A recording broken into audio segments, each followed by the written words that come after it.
Schwaden übers Moor von Forest Hill. Grün gespenstig glänzt ein Irrlicht, es ist Nacht in Baskerville.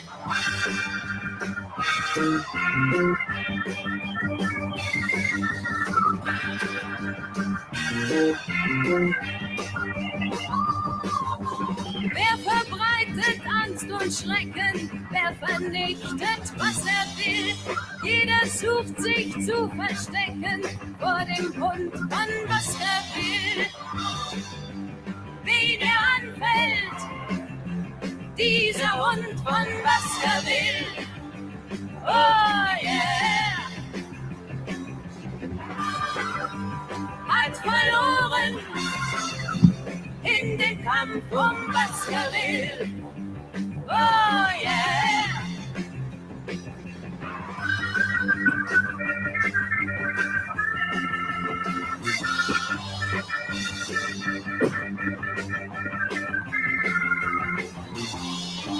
Und es traut sich keine Seele in das dunkle Moor hinein. Jeder zittert um sein Leben, wer wird wohl der Nächste sein?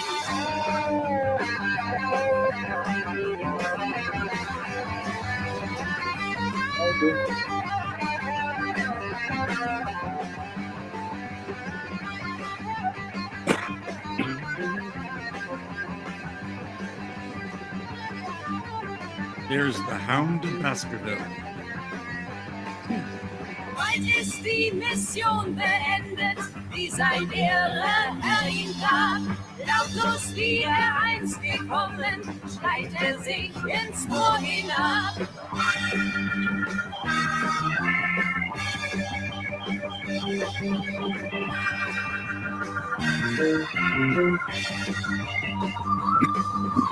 Nebel zieht in dichten Schwaden übers Moor von Forest Hill und verwirrt des Rätsels Frage den Hund von Baskerville.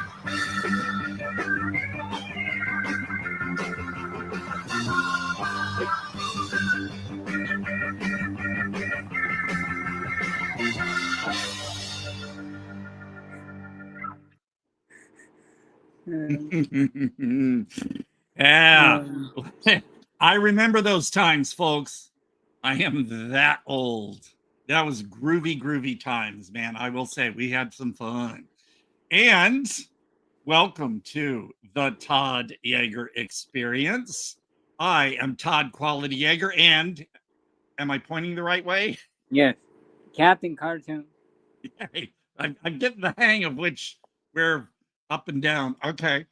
And sorry, folks, that we're a little late. I had the wrong link to be on here, and I'm sitting there with nobody else, and I'm like, oh my God, where are they? So here we are. Hope you stuck around and you're now watching us. And hello, Ward. He's a regular. Hello, Thanks Donna. for joining in. Yeah. No, it was weird. I thought that the link I had was the permanent link, and then I guess it changed. I didn't know. So I'm sitting here freaking out. And but here we are after a groovy hit a go-go. Did you see the Hound of Baskerville in there? That little, yeah, like spooky. But the gal, I loved her dead expression while she's singing. Kind of reminded me of like early 70s Gialli, or like a Jean Rollin film where the women are just kind of like, ugh. So good stuff. Yep. Hey. So we are here today, and later on, we are going to be discussing another disgusting.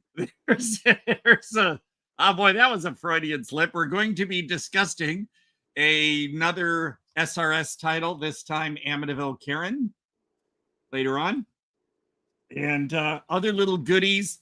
And when we bring everybody in, I've got a fun little announcement for what was going on in LA this weekend.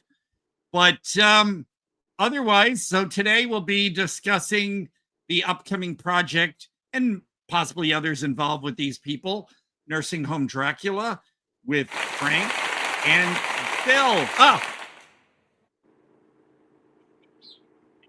I love surprises like that. Keep them going, Chris.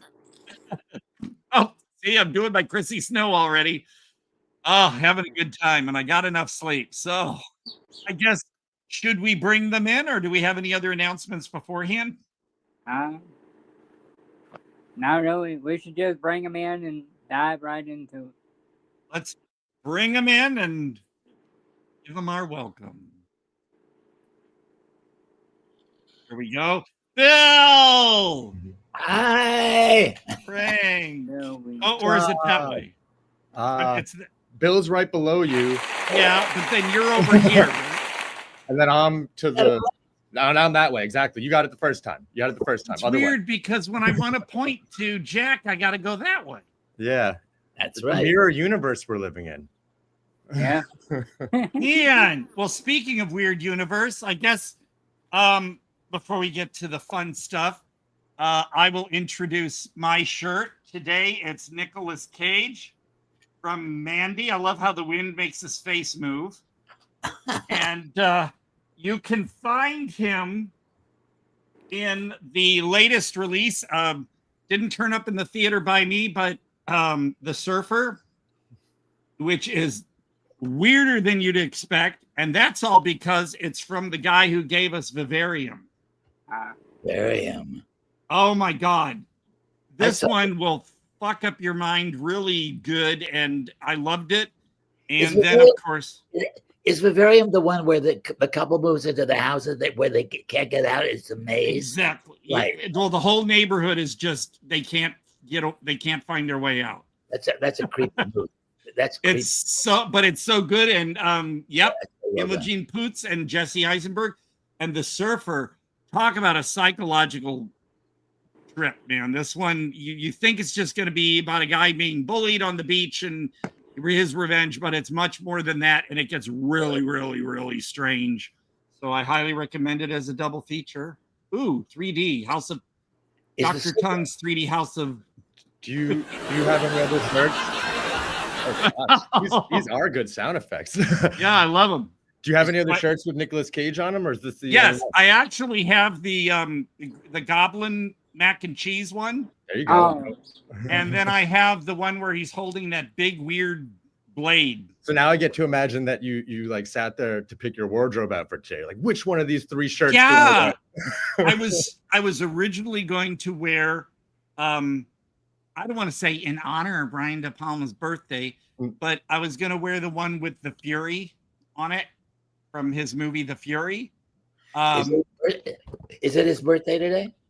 Well, no, it was like a day or two ago. Okay. And here you've heard my spiel, some of y'all, on Brian De Palma. Yeah, I enjoy movies like Sisters, maybe even Obsession, and I love The Fury. I love that movie. It's on my all-time faves list. Carlito's Way. Carlitos. I was getting there. Carlitos Way, and also his he taught a film school project, and they turned it into a movie called Home Movies, and it had Kirk Douglas and oh my God, what's his name from Static? Keith Gordon. And yeah, I love his movies, but then I have a problem. He got into what I call his pervy period, where he started with Carrie, and I, to this day, I had a woman. I'm gonna tell you all this. The Frida in Los Angeles had a screening of Carrie or something about a month or so ago, and people were commenting about the film, and I said, well, I felt that he handled the locker room / shower scenes like a softcore porn, and this woman just went off the rails on me about that, and it is not blah blah blah. But I'm sorry, slow motion, steam, girls naked walking around, and that music. It was too much. I think the remake and the TV miniseries handled that better. And then, of course, skipping the Fury and Home Movies, he went right into Blowout. Of course, women pleasuring themselves and in the shower. And then you had Body Double. I just felt he was in this period where he was just trying to pull in the male gaze. This was And De that Palma kind- we're still talking about? De Palma, yeah. I love Body Double. It's one of the only De Palma movies that I really do love. I enjoyed it. I actually watched it more than once, but I had issues with it a little bit. It More just, than once. So that's my thing on Brian De Palma. It was his birthday. I wanted to wear the Fury because that, if we're going to be on a first date and I ask you, what is your favorite John Williams score? If you say the Fury, we're a match, because I say the Fury is John Williams' best score. I even have the Two Sisters is a classic, very disturbing. But the Fury, I have the double CD of the original score and then the old commercial soundtrack. Because I didn't realize back in the 70s when they released soundtracks like Jaws and The Fury and Close Encounters and all those, that those were studio re-recorded albums. They weren't the actual score you heard in the movie. And I always wondered why they sometimes sounded different, and that's why. This is like a kids bop, you're saying? Like no, it's sent it off to someone else to make. Record? I mean, I would buy a soundtrack no matter what it was if I loved the movie. However, what they did was, like The Fury, for example, the main theme song on the commercial soundtrack, the title track is about 3 minutes or something. On the original score, it's just about 2 minutes. What you heard in the movie was. So what do they cut out? Do they cut out part of the middle? Do they cut out repetitive parts? Or no, they totally went to the studio and re-recorded selections from the soundtrack and either lengthened them or changed them to according what they felt was a commercial appeal. That's interesting.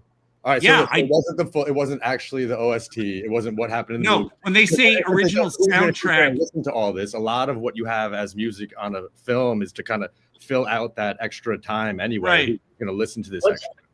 What's your favorite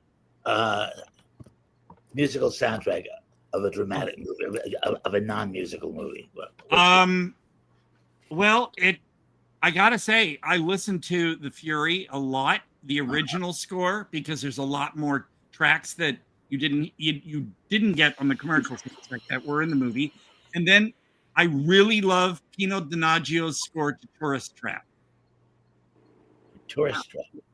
Yeah, like 1978, like early slash 1979. It was David Schmoller, and it was Chuck Connors, Tanya Roberts, about the roadside thing with mannequins in it. That's funny that we mentioned David Schmoller, because I'm going to sidetrack one more time. I just happened to have it. Well, not Tourist Traps over there, but David Schmoller. All right. Go ahead, Bill. My favorite is Vertigo, hands down. There's no soundtrack that compares, except maybe Psycho.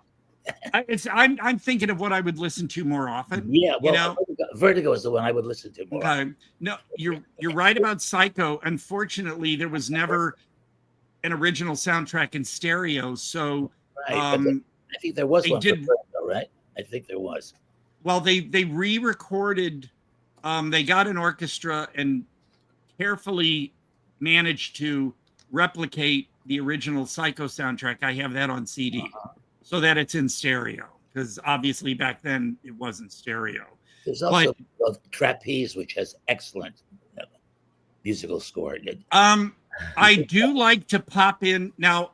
Speaking of the original scores, like I said, not the commercial soundtrack. Right. I also got the original score. These are like in 2 and 3 CD sets for Jaws and Jaws 2, as well as Superman. And believe it or not, the Sleepy Hollow soundtrack from Danny Elfman, I have a 4 CD set of that soundtrack. Wow. They took every score. That's really good. Every alternate track, every track not used, they put it all on 4 CDs. It's amazing. I also like listening to the Poseidon Adventure, which is also a John Williams score. But for me, my nephew would love you for that. He is a Stella Stevens fanatic. Well, did he see her in the Trauma / Paul Dooley Monster in the Closet? I don't know. I'll have to find out. He was in there, and for a PG movie that's really tame, you do briefly see her in the shower, if you know what I mean. Right. You do. She kind of, and you do see him, and I was like, oh my God, Stella Stevens, I saw your nipples. But So what do y'all know about the, Goblin did the original Suspiria soundtrack, and then Tom York, I don't know if it was as Radiohead or as himself, did the remake Suspiria album. And I'm not big into OSTs normally, but I did listen to that. Did y'all listen to the? I have a CD that came out just a few years ago that was I don't want to say modernized. I thought it was Goblin redoing. No, I believe, if I'm not, I could be wrong, but I think Tom York did the. Okay, I'll double check. I wish I had it. Wish I had it nearby. We have a producer, Chris. Look it up. That's what he's here for. Because I do have that CD. It's also like people are now into revamping scores, and I know like Bear McCreary redid the Killer Clowns from Outer Space score in an orchestra instead of the synth that they had. And then, hey, Chris. Who is it real fast? Who redid it? Just look up who did the new Suspiria soundtrack. Oh, okay, the new Suspiria. Wait a minute. Are you talking about the Suspiria remake? The 2018 remake. Yeah, Goblin did. Well, no, was Goblin? Okay. I'll just look it up. Hold on, I got it. Here's what I got. They re-released a re-recorded score for the old Suspiria. That's what I have. Gotcha. Tom York composed the original soundtrack for the 2018 remake of Suspiria. And so, yeah, I'm sure they also probably at the same time took advantage of the fact that the Goblin should also recreate it and try and sell it. Yeah, they did. That Goblin or somebody from Goblin recreated the original score from the original film and put that out on CD. I have that. So I didn't buy the soundtrack to the Suspiria remake. I thought was good. I just didn't like all the CGI blood at the end. It was obviously really, really fake, and I didn't appreciate that. No doubt. So, I mean, CGI blood is just, I mean, in a cheapy movie, you forgive them because, no budget movies, they got to do what they got to do. But when you have a movie like the remake of Suspiria, and you can tell they had a huge budget and it was all slickly done, throwing in this just blood spatter that looks like it's detached from everything. I didn't appreciate that.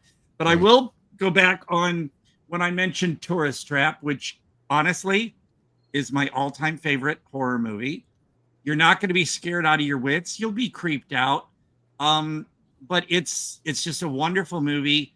And David Schmoller, who directed that, and who was shocked that it got a PG rating, he was producer behind Thor at the Bus Stop, which is on my list of all-time favorite movies. The guys, Jerry Thompson, one of the co-directors, it was two brothers. He's on my friend list. He's very appreciative. If you love this movie, he's very appreciative of that fact. So see Thor at the Bus Stop and let Jerry Thompson know you loved it. It's got the guy from Penn and Teller, who's the silent guy. Teller. That came out of his silence to not be. He's like, good. I was glad you knew that one. Here he is as Loki in this movie, and he does speak. So, nice. That's there's Penn and Teller. Obviously, there is a Penn and Teller in this duo normally. And there is Jerry Thompson himself as Thor. It's one of those movies like you got a bunch of different characters, and then eventually all their paths kind of cross. Sort of a Crash, Magnolia, whatever sort of thing. But this movie is a delight. VCI re-released it on DVD. This is the original that the Thompson guys put out themselves. So Thor at the Bus Stop, that's my big plug for the day. Now, before we get into all the other stuff, what? Go ahead. Who was in Thor? Who was the star? Well, it's all a cast of. Hemsworth. No, it looks like him. It's not. I can't get a clear. That's David Schmoller. Oh, so it's not the Thor with. No. But it is the Thor of legend. Here's the plot. It's set outside in the neighborhoods around Las Vegas. So Thor is on his way to the cave to fight the serpent or the big snake that will eventually kill him. Okay. Spoiler alert for people who don't know Thor legend. But in order to get to that cave, he has to take the bus. So he's waiting outside in the neighborhoods at a bus stop, and there's like always someone there who will look at him and go, "Oh, you're so tall. Do you play basketball?"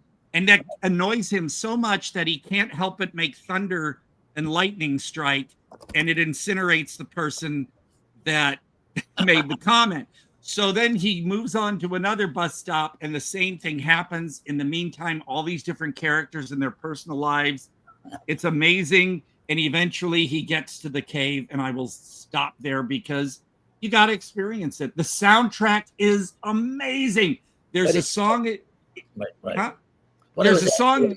It's not the Thor with that Liam, whatever. No, this is Jerry Thompson. This is one of the directors. Right. It's not that other Thor that I've seen. Not. Well, it's the same character, but a different movie and a different actor. Right. A movie with the same title Thor and the same character. Yeah, that's the Chris Helm. that's Well, I guess the easier way to ask this is: are they mocking Marvel, or are they just using Thor as a larger God? This anybody movie. can use Thor. They're not even. This has nothing to do. They're not even mocking the Marvel character. This has Thor. nothing to do with Marvel. They just took the Thor legend and went with that. Yeah, exactly. So it's not like a Marvel exclusively. I didn't know it came out. No, I know clearly. I know that. I don't know if everyone knows that, but yes, Thor is a legend way before Marvel. Hercules was a legend way before Marvel. But it came out in 2009, so I was wondering if it was mocking the Marvel movies or something. No, that you won't find any nods to the Marvel movies at all. This is its own thing, and also the soundtrack, which is really hard to find on CD right now, but I have 2 copies of it because I loved it that much. There's a song in the soundtrack called "We Are Alive" that McDonald's used for one of their McCafe commercials of a woman running through the desert, and they're playing that song. They got it from this movie. Sweet. So I can't recommend it enough. Thor at the bus stop. And then since it's a Schmoller produced film, go back and watch Tourist Trap. And of course, get the soundtrack by Pino Donaggio. Oh, that's a dollar store Thor. That's what that looks like to me. I'm sorry. So they gave us Hulk and Thor in one movie. And before we get on to the big deal, and now and Daredevil. Yeah. Now in Los Angeles this weekend today's the last day, or Thor from Adventures in Babysitting. Yeah, don't fuck with the babysitter. So, in Los Angeles, today is the last day of a 3-day event, the 50th Los Angeles 1999, the 50th anniversary of Space 1999's premiere of the first episode in 1975. Year 1 of Space 1999 is the best. It was cinematic, it was grim, it was dark. Barry Gray's orchestral music was amazing. But then they thought that American audiences wanted more action. So for the second year, they got rid of some of the characters, brought in Catherine Schell as Maya so she could turn into a rubber monster of the week. And it was very Saturday morning live action cartoony. I thought the second year was silly. It's okay, but it's silly. Watch Space 1999 year 1. You can... Shout Factory, if you go to Walmart, Shout Factory's DVD set is there, but here's the Blu-ray. It's got year 1 and year 2, plus all kinds of extras and commentaries. It's worth it. The show is amazing. And then to also make you all jealous, I have here with me, I'm going to cover my name at the bottom. Remember when we all had label makers, Bill? Uh-huh.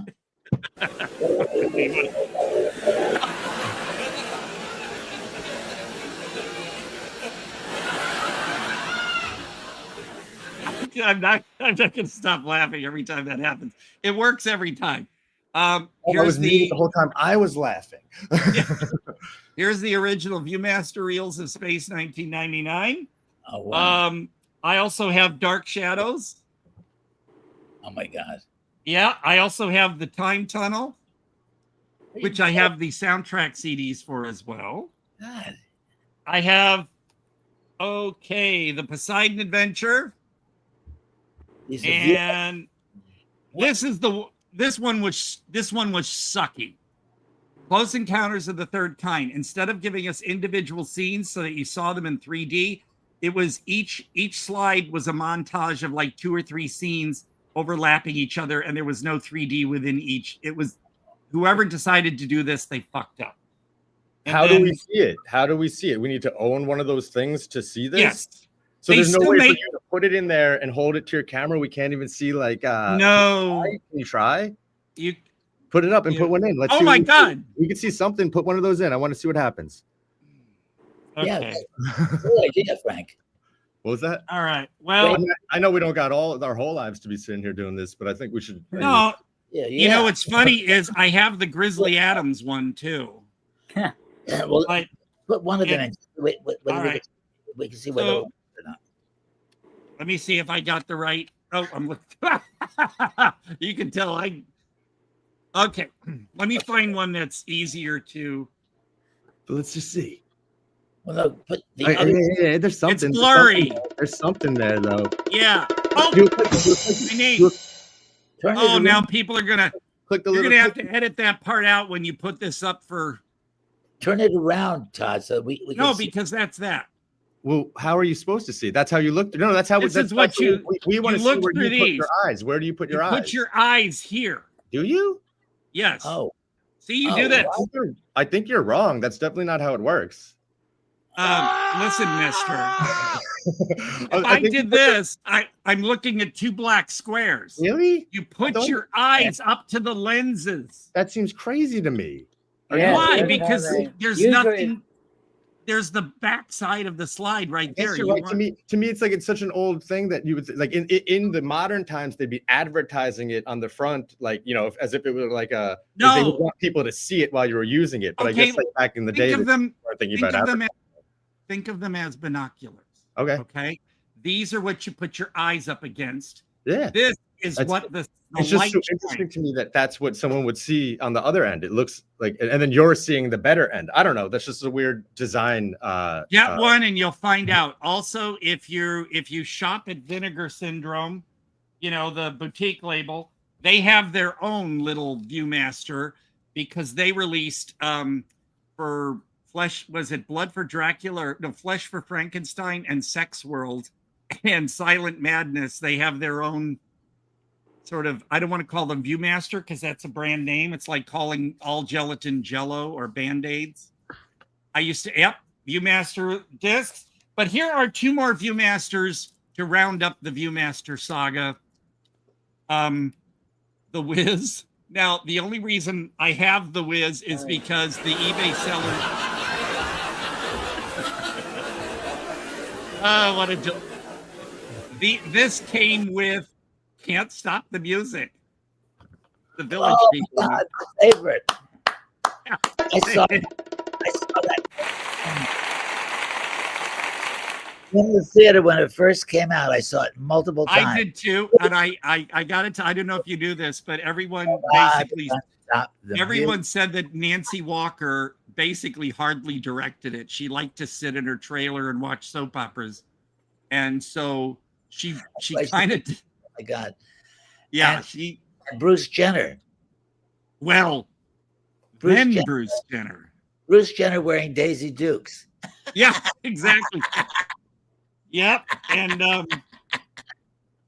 I mean there were a lot of people in this one, and the sad thing is they portrayed the Village People as basically being heterosexual, and nobody bought that. Nobody bought that. I think the music is great. I have the soundtrack, and I have all the extended 12-inch singles from it. I love that movie. And Steve Guttenberg. Listen to this. Valerie Perrine. What? Valerie Perrine. Although she claims that this movie ruined her career. Grimes which- was in it. I think, right? Was Tammy Grimes in it? Yes. Tammy Tammy Grimes, who you can also see in the Arrow video, reissued The Stuff on 4K, and Tammy Grimes had a small bit in that. But yeah, Can't Stop the Music. They were originally going to release the soundtrack as a double LP, the regular soundtrack of short tracks, and then an extra LP of the extended mixes. They didn't do it, so I had to go hunt and get all the separate 12-inch singles. My favorite track, I gotta say, is the Ritchie Family's "Give Me a Break," that disco song. But that soundtrack is amazing. I want to say for those people, we will get into your movie soon, guys. Oh, I was just about to make fun of it in chat too. That's so funny. Speaking of soundtracks, the New Beverly in Los Angeles recently screened this at midnight. Crane's ruined her career. I'll give you that, Ward. It ruined Alan Carr's review. It ruined Alan Carr's career, however. And I think that's sad because a movie like that, and also a movie like Xanadu, which was now released in 4K, right. After they bombed it first, but then over the years, this as well as Can't Stop the Music have become an obsession with people. They love this. I love Xanadu. I saw it 3 times within the first week it was released. But the New Beverly recently screened this one at midnight, and unfortunately, no one can find the festival cut that a friend of mine who lives on my street put together in 2006. The Apple from 1980. I hear silence.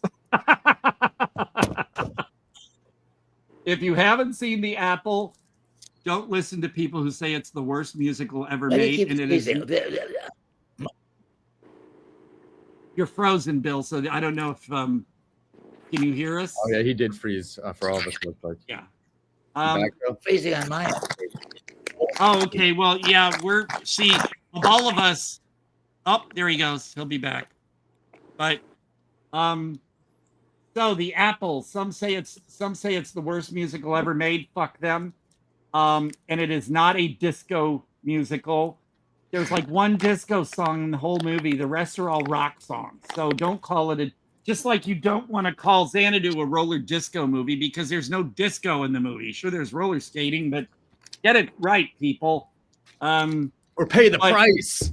Yeah, The Apple. This soundtrack, I luckily have.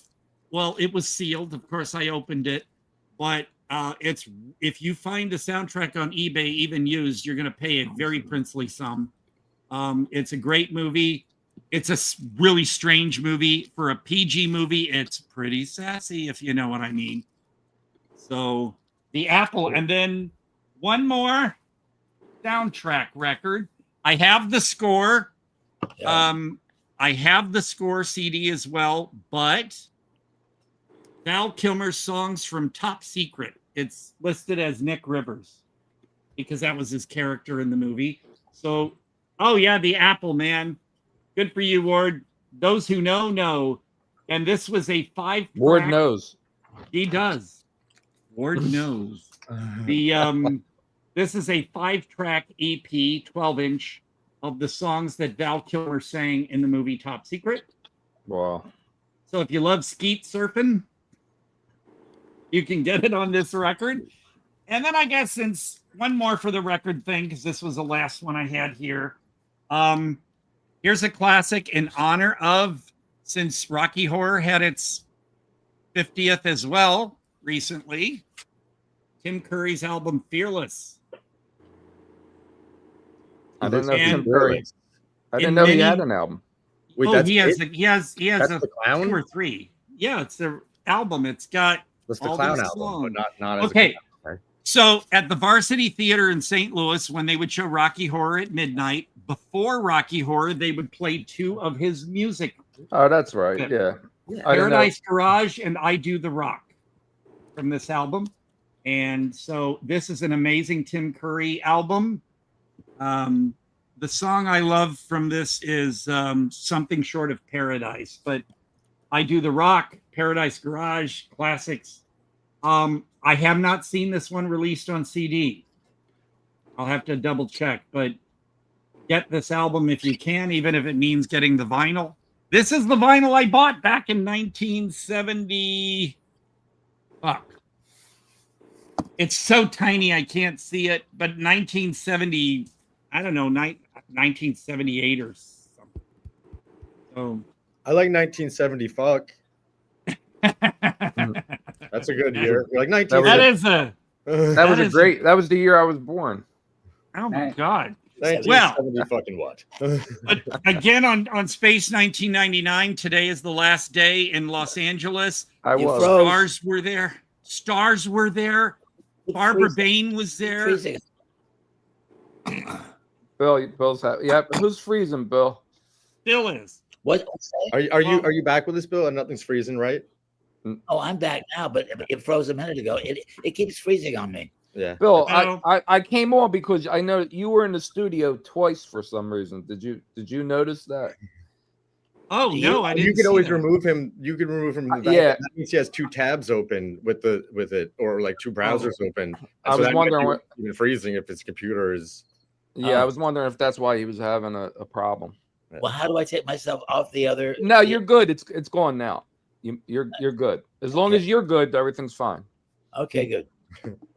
Well, all right. So this is a 3.5 foot. Do you mind if we show you stuff for a second, Todd? Yeah. Oh, that's amazing. It's that simple. Freaking let's talk about Nursing Home Dracula for just a little bit, because I do have to get my daughter off in like. Oh, okay. So, not to even put a limit on it. I'll talk forever with you. Don't get me wrong. Oh, I thought you could spend all day with us. Man. No, are you kidding me? We're like an hour in already. It feels like Dolores is like, Bill, we got to go for dinner. Oh, jeez. Married life. What can I tell you? No, I'm just joking with you.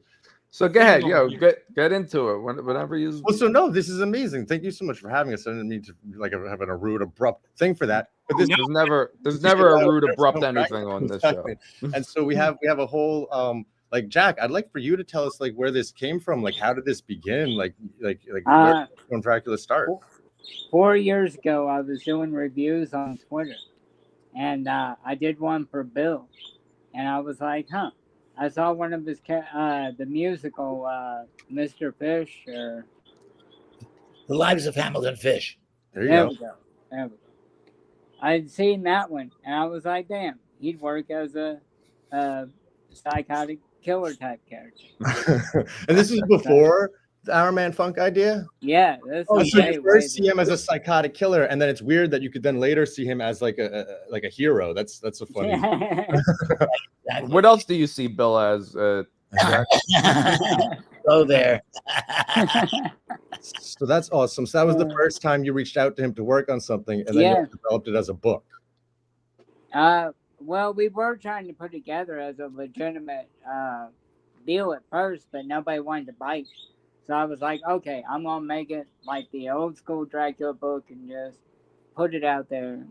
Heck yeah. I hear he sent it to you for your birthday, Todd. When was your birthday? June. Nice. Did you get the book? What, Nursing Home Dracula? Yeah. No, I don't have anything. You don't have a paper copy. You have a PDF. Oh, that. I'm sorry. I thought you meant like the actual. I thought he sent you a paper copy too. Nobody's actually got the book yet. Well, can you? There is a paper copy, is there? I'm pretty sure you can order it on Amazon. I tried to bookmark that. Can you send that PDF again? So I can put it in a file, actually. Yeah. Okay, because I that's what I thought I did, and then I looked back in my folders and I versatile.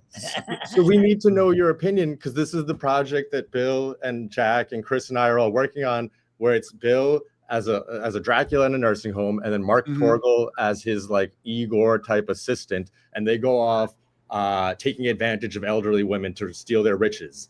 And like just going off on little Dracula type adventures. And well, so, I think y'all should just give up and go home. Yeah. Well, thank you so much. No. I love the idea. I I mean, it kind of reminds me of something that might have made. No, I'm not saying a TV movie. When I say a TV movie, that's not. Oh, I appreciate that. I respect that. It reminds me of an early 70s TV movie of the week. Like they would have come up with something exactly, like because this. it's not Dracula, it's not even Blackula, it's nursing home Dracula, you know? Yeah, it could have made it. It would have made. I think that if this would have been made back in the early 70s and been on a movie of the week thing, I think it would have become a cult thing. Like Don't Be Afraid of the Dark, and that's awesome. Well, hopefully that's what it will become. Yeah, that's what we're going for. Well, then I got it right. No, I love the idea, and like I said, if there's some way, even if you can only use my voice instead of me actually being You're there. supposed to be Frank. Yeah, that's so funny. But again, let's all a matter of everybody everybody lives way over there. I think we lost I'm in Palm Springs, California. I'm sorry. No, I'm playing a not a blood-sucking vampire, but it's a nursing home variety of Dracula, right? That's what it's nursing home Dracula, not Dracula. It's you're not the real deal. You're freezing a little bit on your end, so everyone is freezing for you because your internet. Right. When I freeze for you, everybody else is freezing for me. Yeah. So but we all see each other live, so we're not freezing. It's a you thing. Okay, good. So I come to the nursing home and I start killing people. It's basically, but I'm not biting into their necks, right? I'm killing them in other ways, right? You know what this would have been a good installment for was Kolchak, the Night Stalker. I love that show. Yeah, that would have. Well, there is a character that's kind of like him. He evolved a little, but when I said like TV movie, this would have been a good installment for like the Kolchak series as well. That series started as a feature. Two, the Night Stalker and the Night Strangler. I am a dyed-in-the-wool Darren McGavin fanatic. I love. He's cool. He's a cool guy. He was the dad in A Christmas Story too. He was a great actor. I love that guy. And he was the Night Stalker. He was the night. Yeah. Yeah, I have the entire I have the Night Stalker and the Night Strangler on Blu-ray, and then I got the Night Stalker series on Blu-ray as well. That's like you say, this would be a great Night Stalker episode, but this is going to be a feature, and there's a lot of stuff going on in it. Like my wife Dolores is going to be in it. She's Mark Torgel is in it, and you're in it, Todd. And I hope so. Dolores plays one of the elderly women at the. I mean, we won't reveal everything, but at the nursing home that you interact with. And then Todd, you're one of the other. I almost use the word patients, but it's residents at the nursing home. Although you can call some of them kind of patients, they seem kind of crazy. You'll have to see what kind of outfit I would wear. So, some of the nurses, like I would like for it to have like a Cuckoo's Nest type feel, where the nurses are dealing with like lunatics. You know what I mean? Like, I feel like it's a hospital. It's a nursing home. It is a nursing home, but it is a crazy nursing home. There is some crazy stuff going on. Of course, as with any nursing home, if the residents are elderly, there's a certain amount of illness that's going to go on too. So they have medical people on hand, I guess, to handle that. But it's a weird nursing home. I wouldn't want to be there. Oh, see, that would be my kind of place. Then I mean, for my character, I think, especially. Even if I wouldn't be in a nursing home, which I don't want to be, I wouldn't want to be in this nursing home. In this one, yeah. Oh, I don't want to actually wind up in one, trying to take advantage of people at it. Frank, do you want to I have it. Tell them about the comic book? Pop the screen up. Well, so Jack came up with this idea. The novel. And he wrote the novel. I guess it's a novel, right? You call it a novel. It is a novel. Yeah. It's just not printed. It's on Amazon, but ebooks are novels still. And then Frank took it and no, I didn't take it. We all took it. We all took it. I think of you as the one who took it and but so we would have meetings and we started discussing turning it into a script. And then as we kind of developed the script, we realized that it was a lot more expensive of an idea than Our Man Funk was, the original movie that we all made together or wrote together, and then AJ and Brian and all them made it. All praise to them. It's a total.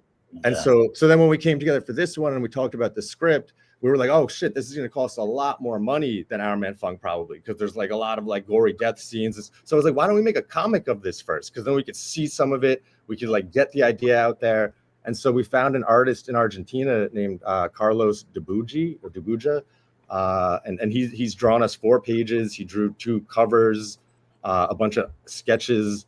So yeah, thank you. That's perfect. So I reached out to him and I was like, hey, it said commissions opened on his Instagram. He has like 1,000 followers. He's not anything. He's like 19 years old in Argentina, but his art is amazing.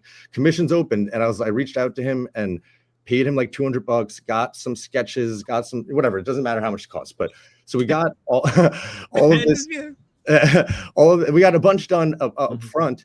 And so he started sending me sketches, and then he'd start inking them, and then he would like send me so you see the woman there that the Dracula would be holding. He sent me like 3 different versions of the woman to then put. I mean, he gave me so much to choose from to then create this image of Bill as a nursing home Dracula carrying someone through like a graveyard. And like that was like, I don't even know if we initially, I forget like how far we hadn't written the script for the comic at this point. We really just wanted like, this was like our initial image of Bill as the character. Like, let's just because it'll hype us all up, And like, how did you feel, Bill? Like seeing yourself as a comic must feel. I mean, I know you've seen yourself drawn. You're wearing the shirt right now. If you've drawn, I've had a lot of pictures drawn of me, but nothing quite like that. That's a really dark image of me, which is great. Which is great. I will say it's a good thing he's carrying her, because walking in a graveyard in heels is not exactly. You caught that. You tell us that story sometime, Todd. To be honest, look at those skills. That scene might not happen in the movie because she certainly isn't a patient at a nurse. So we had to explain to Bill, not that we. So this is a comic. So now the movie doesn't have a scene anything like this. The script doesn't, the book doesn't. But when you're making a comic, you make covers, and you're like, well, we gotta like sell the comic, and so this I think sells it a little more. Oh yeah, definitely. It's kind of you're kind of wondering, is she entranced or is she happy, or her eyes are open? She's good. Like so she's not. Yeah, exactly. She's not being. I don't know. I literally don't know. This is up to the artist's interpretation. But like, so I tried to put this through AI for different things. I would get alerts saying we can't do things where you're abducting people. I was like, no, he's not abducting her. Oh my god! Yeah, look at her face. She's happy. Yeah, I was like, no, she's not being abducted. AI was gonna report me and shit. I was like, who said cannot do scenes abducting people? What is this? When is AI so woke that you can't do that? Right. AI said no. Yeah, exactly. AI said no. The computer said no. AI said no. Yeah, it wouldn't. AI. What's with?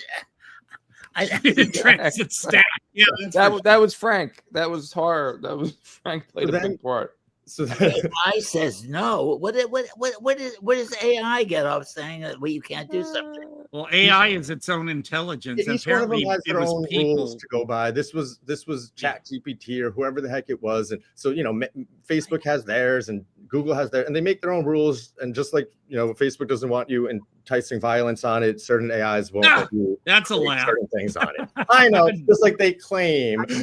Yeah. So it's just a rule. It is what it is. But you could install your own locally generated things. I could generate anything I want locally on my computer, but if I'm going through someone else's service, I have to deal with their rules, and that's just what it is. Right. Oh, there you go. Johnny has a good idea. Slightly, yeah. Because honestly, let's face it, if you want it out in the public, nipples aren't acceptable. Yeah. But so the cover is amazing. And whenever AI had to do with it, it doesn't matter. That was an off side tangent thing. Because AI didn't create this, Carlos created this. I tried to throw it into AI to animate it, is what I'm saying. Just you to make could have told AI that they were on Dancing with the Stars. Because yeah, that's I know. That's what I did. I tried to like literally say different things to make it like, no, it's not. You're exactly right. You try to trick it. Yeah, that's crazy. Huh. Right. So God. just to move on from that, then Carlos did us a bunch of sketches. This is Sophia Cacciola, I think. How do you pronounce her last name, right? Cacciola. Cacciola, as Miss Fine. And so he did a sketch of her. He did a sketch of Michael Epstein as my. What's his name? Wow. I'm like, it's escaping me for a second. Mr. So-and-so. Mr. Roland. Roland. No, Roland. No, No, Roland's the oh my God, we all wrote this movie. Wait. Jenkins, Mr. Mr. Jenkins. No. No. Is it? Yeah, it is. It's Jenkins. It's Jenkins. It's our JJ. It's our J. Jonah Jameson's type character. He runs the nursing home. Frank, you spelled it Jenkins in the script, not Jenkins. It's spelled 6 different ways. I spelled it J-I-N. Yeah, we'll come down with one song at some point, you know. We'll get it together. We have a Lenny and a Jerry, depending on what script you're reading too. And so this is just because of miscommunications verbally at different times. Well, if it doesn't cost extra, have him draw me. I want to look that handsome. I'm saying, well, so no, we won't even talk about prices. I'm going to get it done. We're getting this done. Coming up. Don't jump the gun, Todd. It's coming up. Yeah, no, totally. Oh, so good. Okay. All right. What is coming up? What's so now? Well, this is Lisa London as Roland, and so she's the lunch lady at the nursing home. And then we have Mark Torgel. Oh no, I'm sorry. Oh no, where's Mark? I missed the picture of him. Well, I have the whole here. Let me grab it. Oh, you don't have the picture of Mark? No, I do have it. I just didn't put it in this playlist here. Wow. Speaking of, can I throw something in here, Frank? Yeah, of course. Please. You said that Nursing Home Dracula is going to be a lot more money than Our Man Funk. Not if we keep what AJ said very carefully. Please tell them to keep the locations at a minimum. And I think you did, right? So it's not going to be all that much more expensive than Our Man Funk. That's what we were thinking at first. When we were going through ourselves, we were like, God damn, this is going to be this is going to be that. You know, that type of stuff. Your response to that, Frank? My response is that I think that the death scenes are going to be the most expensive thing because I don't know. I literally don't know how Funk was filmed, and I don't know. But if we really want it to be super gory and we could spend $5,000 on like one crazy practical effect scene if we really wanted to or something. You know, how much? And like other ways, really wanted like to. Bill said before, do a blood fund in the Kickstarter. I mean, that's what Joanna Hodge does. If Terrifier could do it for their and whether that's right, Todd. And whether it's true or not, it doesn't matter anymore. It was just the initial thought that got us to the comic. Right. Yeah. I mean, whether it costs more or less, we want to raise as much funds as we can. Oh yeah, get it as good as we can. Of course. But the original idea that I was like, I think this might cost more. Why don't we do a comic first? Right. Oh yeah. Exactly. No, So the comic was a smart idea. Markup, if you want to share that. You ready, Frank? Right. So then once he's got his mop. And I'm glad we kind of had like a moment of like waiting. It was like drum roll, please. And so he has his mop ready. And this was Carlos. So here's a great anecdote to this all. I reached out to this artist on Instagram who I had never met, knew nothing about, just saw some of his art. And it ends up he knows Trauma because his uncle would have him watch, not have him, but whatever. They would watch Toxic Avenger and all these movies together. So he knew who Bill was. He knew who Toxic Avenger was. He knew all of this already. So he was so excited. And he came up with this idea. He's like, well, if he's an orderly at the nursing home, maybe he's using a mop at some point. I was like, yeah, you're right. And I think there might have been a scene in the script as well at some point, but the artist was so excited to draw this, Carlos, and because he loves Toxic Avenger and he loves this project, and he understood, like, so it's silly. We all understand that he's done this for a million other movies. He does the whole mop gimmick. It is what it is. But like, it's awesome too. And we like respect and appreciate and love that he's willing to be part of this project and do it again. Because we have talked to him. He's we talked to Susie, his PR manager. We talked to him, and he's completely on board. This art kind of like brought it to another level now, for me at least, because Bill brought it to the first level. Now it's like, oh, we have two amazing stars as part of this to kind of like co-headline it in a way. And so then what we did is I had the artist, I'm going to stop sharing for a second, and then I'll pull up the other two. I had him ink the image of Bill, and I had him ink the image of Mark. And then these are going to be our covers for the comic here. So we have cover A and cover B. Here, let me just get them ready for y'all. They look great. The covers look amazing. So share screen, window. I'm glad you all know how to do all this technical stuff. I'm telling you. I'm just like... So bam. I'm still learning. So y'all saw the picture, you saw the general... the sketch, and then the inking, and then the options for the lady, and then the final inked illustration. And then Carlos also did, so I did the Nursing Home Dracula logo up there where it says like the actual words, but then he took it and he drew over it and added the bats and added some of the like the bleeding to it. And so now we have a cover. This could be a poster, it could be a comic cover. We're well on our way to the project. And then we took Mark's picture, and that looks sick. Now he also added the spike, the stake, like he's almost like a Buffy the Vampire Hunter, which doesn't happen. Well, not to spoil anything, but he's not really a hunter. But it doesn't matter. Like I said, covers to comics, they just got to be fucking cool, and like that's fucking cool. That's really cool. Yeah, that's all. I feel like I've been ranting, but that's appropriate for the Todd Jaeger experience, right? What do you think, Todd? What do you think? I laughed, I cried, it became a part of me.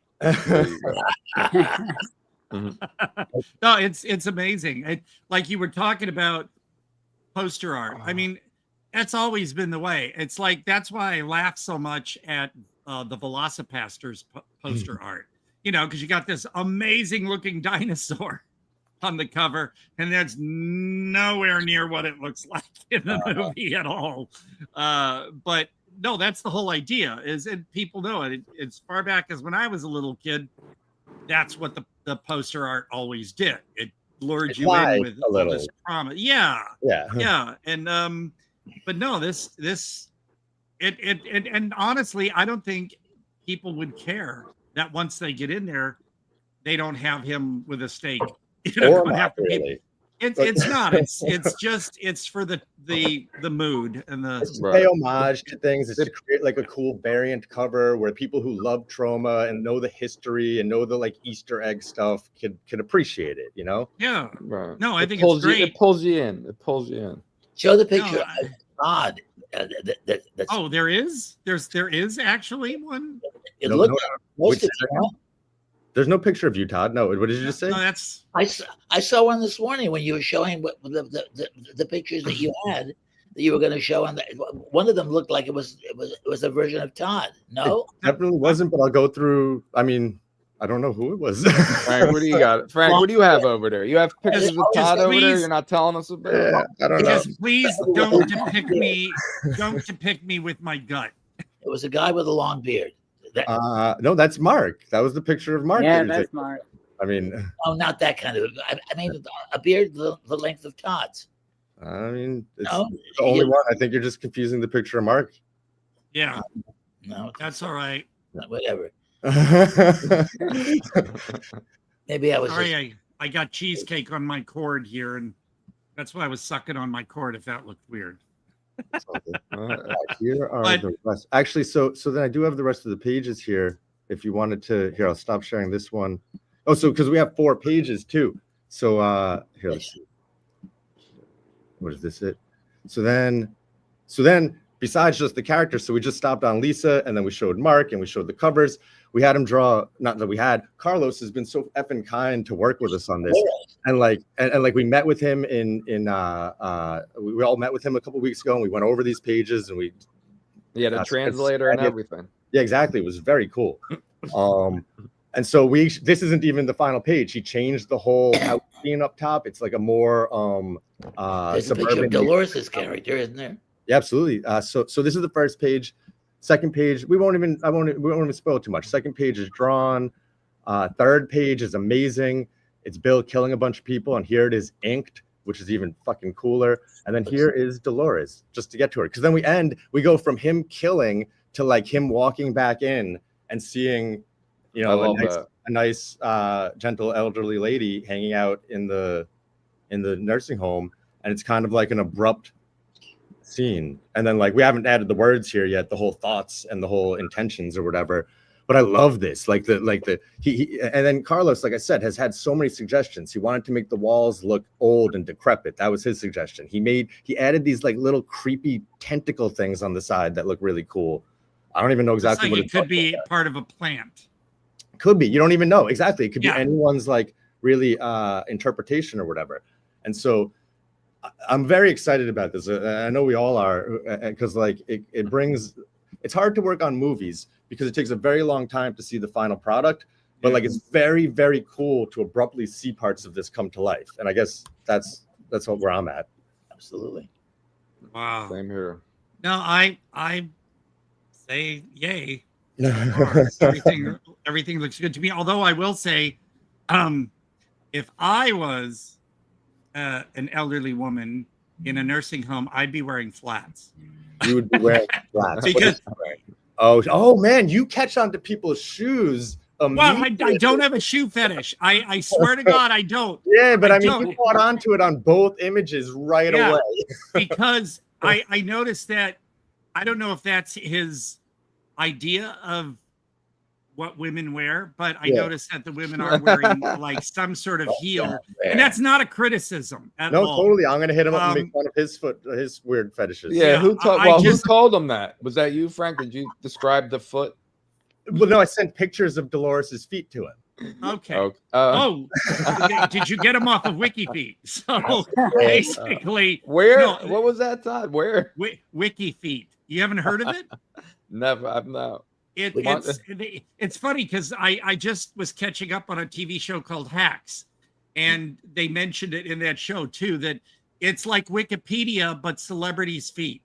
Wow. Oh well, for people who like feet. Somewhere to be, actually. I think I just heard an alarm go off. I got there. But no, for me, no. What it is basically, Frank. When I look at a movie, like for instance, they just brought heavy metal back. They started it all over. I look around in the background. Todd doesn't. I do not have a fetish on feet. I tell you, I don't. Now, it's not a bad thing if you do. I'm just telling you, I don't. I have other things I like. We won't go into. But I look around the backgrounds of movies, of artwork. I'm looking in the corners. I'm looking everywhere, and I notice things.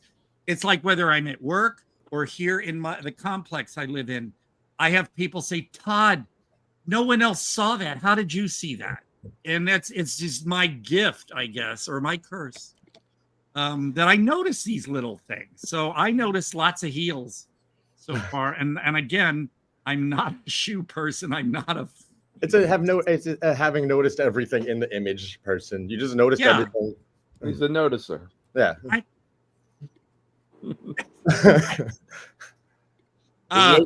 The Jaeger doth protest too much, methinks. No. Yeah, right. No one was really claiming nothing here. Yeah, who's that? Yeah, that's Quentin Tarantino. He's the feet guy. He's Quentin Tarantino. He's into feet. Exactly. He loves them. He has all the other feet people. He's like, yeah, one of my other feet people. Like, didn't you guys ever see? It's not on disc because of the music rights. But have you ever seen John Waters' film Mondo Trasho? No. Okay. No. Well, in the beginning of that, a woman's sitting on a park bench at a park, and this guy creeps up on her and starts sucking on her toes, and that's called shrimping. So there you go, folks. Yeah, may not think I know more about feet than I should, but like I said, it doesn't mean you're into them, right? No, it doesn't. And again, even Sometimes if I it means was, you're not into them at all. you know, there's a scene in Psycho Ape 2 where we're taking a nap, and I'm lying on the bed. Next to me is Kansas Bowling, and she's got bare feet. And people have thought it's an homage to Quentin Tarantino. Oh, it could well, be. here's the deal. I live in California, so everybody, no matter what time of year, wears well, we used to call them thongs, but they're the flip-flops. When I grew up, they were called thongs, not the thing you wear on your waist. But I see a lot of bare feet every day because people around here, long jeans, short pants, whatever, they're all wearing flip-flops and their bare feet. And so I see a lot of feet. And I don't really get all excited about it because I see way too many of them. I myself think the shoes on Dolores' feet are the right ones. I think I agree too, but it also sounds like maybe you're in a place where you could see a lot of feet on purpose. Yeah, that's true. And you can't help but notice them because then if you see a really bad looking one, you're kind of like, oh, I can't look away. I would end that too. You can't avoid looking at them if you're Todd Jaeger. We need to make shirts out of this and cups and stuff. I myself would not zero in on feet. I wouldn't. It's like a thumbs up, but it's a foot. And I'm not just make sure you're wearing sunglasses, Todd. No, these are my prescription glasses. These are tinted, yes, and they're UV, but they're actual. I mean, I don't really need to wear them. I need them to read. They're bifocals, but for my computer as well, I have a special pair. And on my regular pair, and these are my computer glasses. And of course, I look fantastic in them. So, it's part of my persona. Last night at work, by the way, one of my coworkers forgot the name of my show. So he says, "When's your Toddcast?" I mean, that's a pretty good accident. Yeah, I like that. That was going to be the name we were going to go with. Podcast. It rolls Toddcast. right off the tongue. Yeah. The Todd Jaeger experience though came from something else, didn't it? Probably. Jack, well, that was Jack. Where did that come from, Jack? What? Because there was something else called the something experience, and the Joe Rogan experience, girlfriend experience. Or the girlfriend experience, right? The Joe Rogan. Well, I do not want to compare myself to him, so I will say the Todd Jaeger experience is a positive thing. Exactly. There needs to be someone on the opposite side of anyone, and you're building that opposite. I'm quite the I'm not into toxic masculinity, so clearly. and feet. Honestly, if you like feet, good on you. We all need something to love, and we all have our own fetish. I used to actually. Do we all want to share our own fetishes right now? Huh? Go ahead, Frank. You first. No, I didn't want to start. I was like, oh, that's terrible, though. I'll give you this as a head start because I have to dig up the cassette. I have a box full of old answering machine cassettes. And one of my outgoing messages was, "You have reached the number. This is Todd. Leave your name, message, time you called, and fetish after the tone." There you go. And people did leave their fetishes. I have like sultry voices going, "I love you. Hi, Todd, it's so and so and blah blah." And I love and they would like go off on their little. I'm like, wow, this is gold. So I need to go find that cassette. I got a box of like 100. I kept all my answering machine messages. So it's very entertaining and it's blackmail. Oh, it is. But no, a lot of them, their voices, I could leave out the name. Sure. But, yeah. So my fetish, are we talking about a sexual fetish or like? I didn't know we were going to really answer, but yeah, what is your movie fetish? My movie fetish? Yeah. What's a movie fetish of yours? It's almost like a guilty pleasure, I guess, then we would say like. Oh, like a title or just a type? The type. Okay. I've deemed a name for them. I needed to Mine, I love what I call the frontage road movies? The You front. know what a frontage road is? It's kind of off to the side. A Sure. road that, like, you got your main road and then you got a little road running off to the side. Yeah.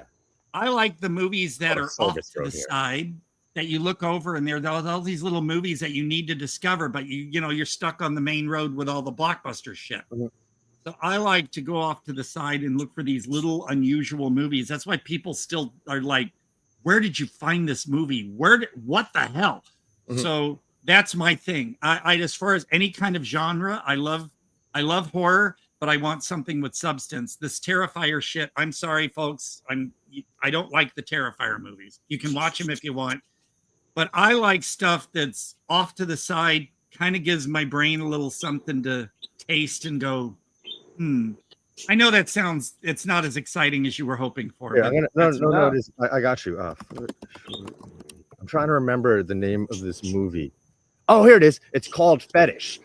It's a 2018 short film by David Lee Hess, and we played it at the first marathon me and Chris ever threw together, really, and it's about a foot fetish. It's like okay, you're gonna like it. Well, that's what I'll say. One of my favorites. One of my favorites. And speaking of fetish, have you ever seen the Australian film Feed? It's from the director of Lawnmower Man.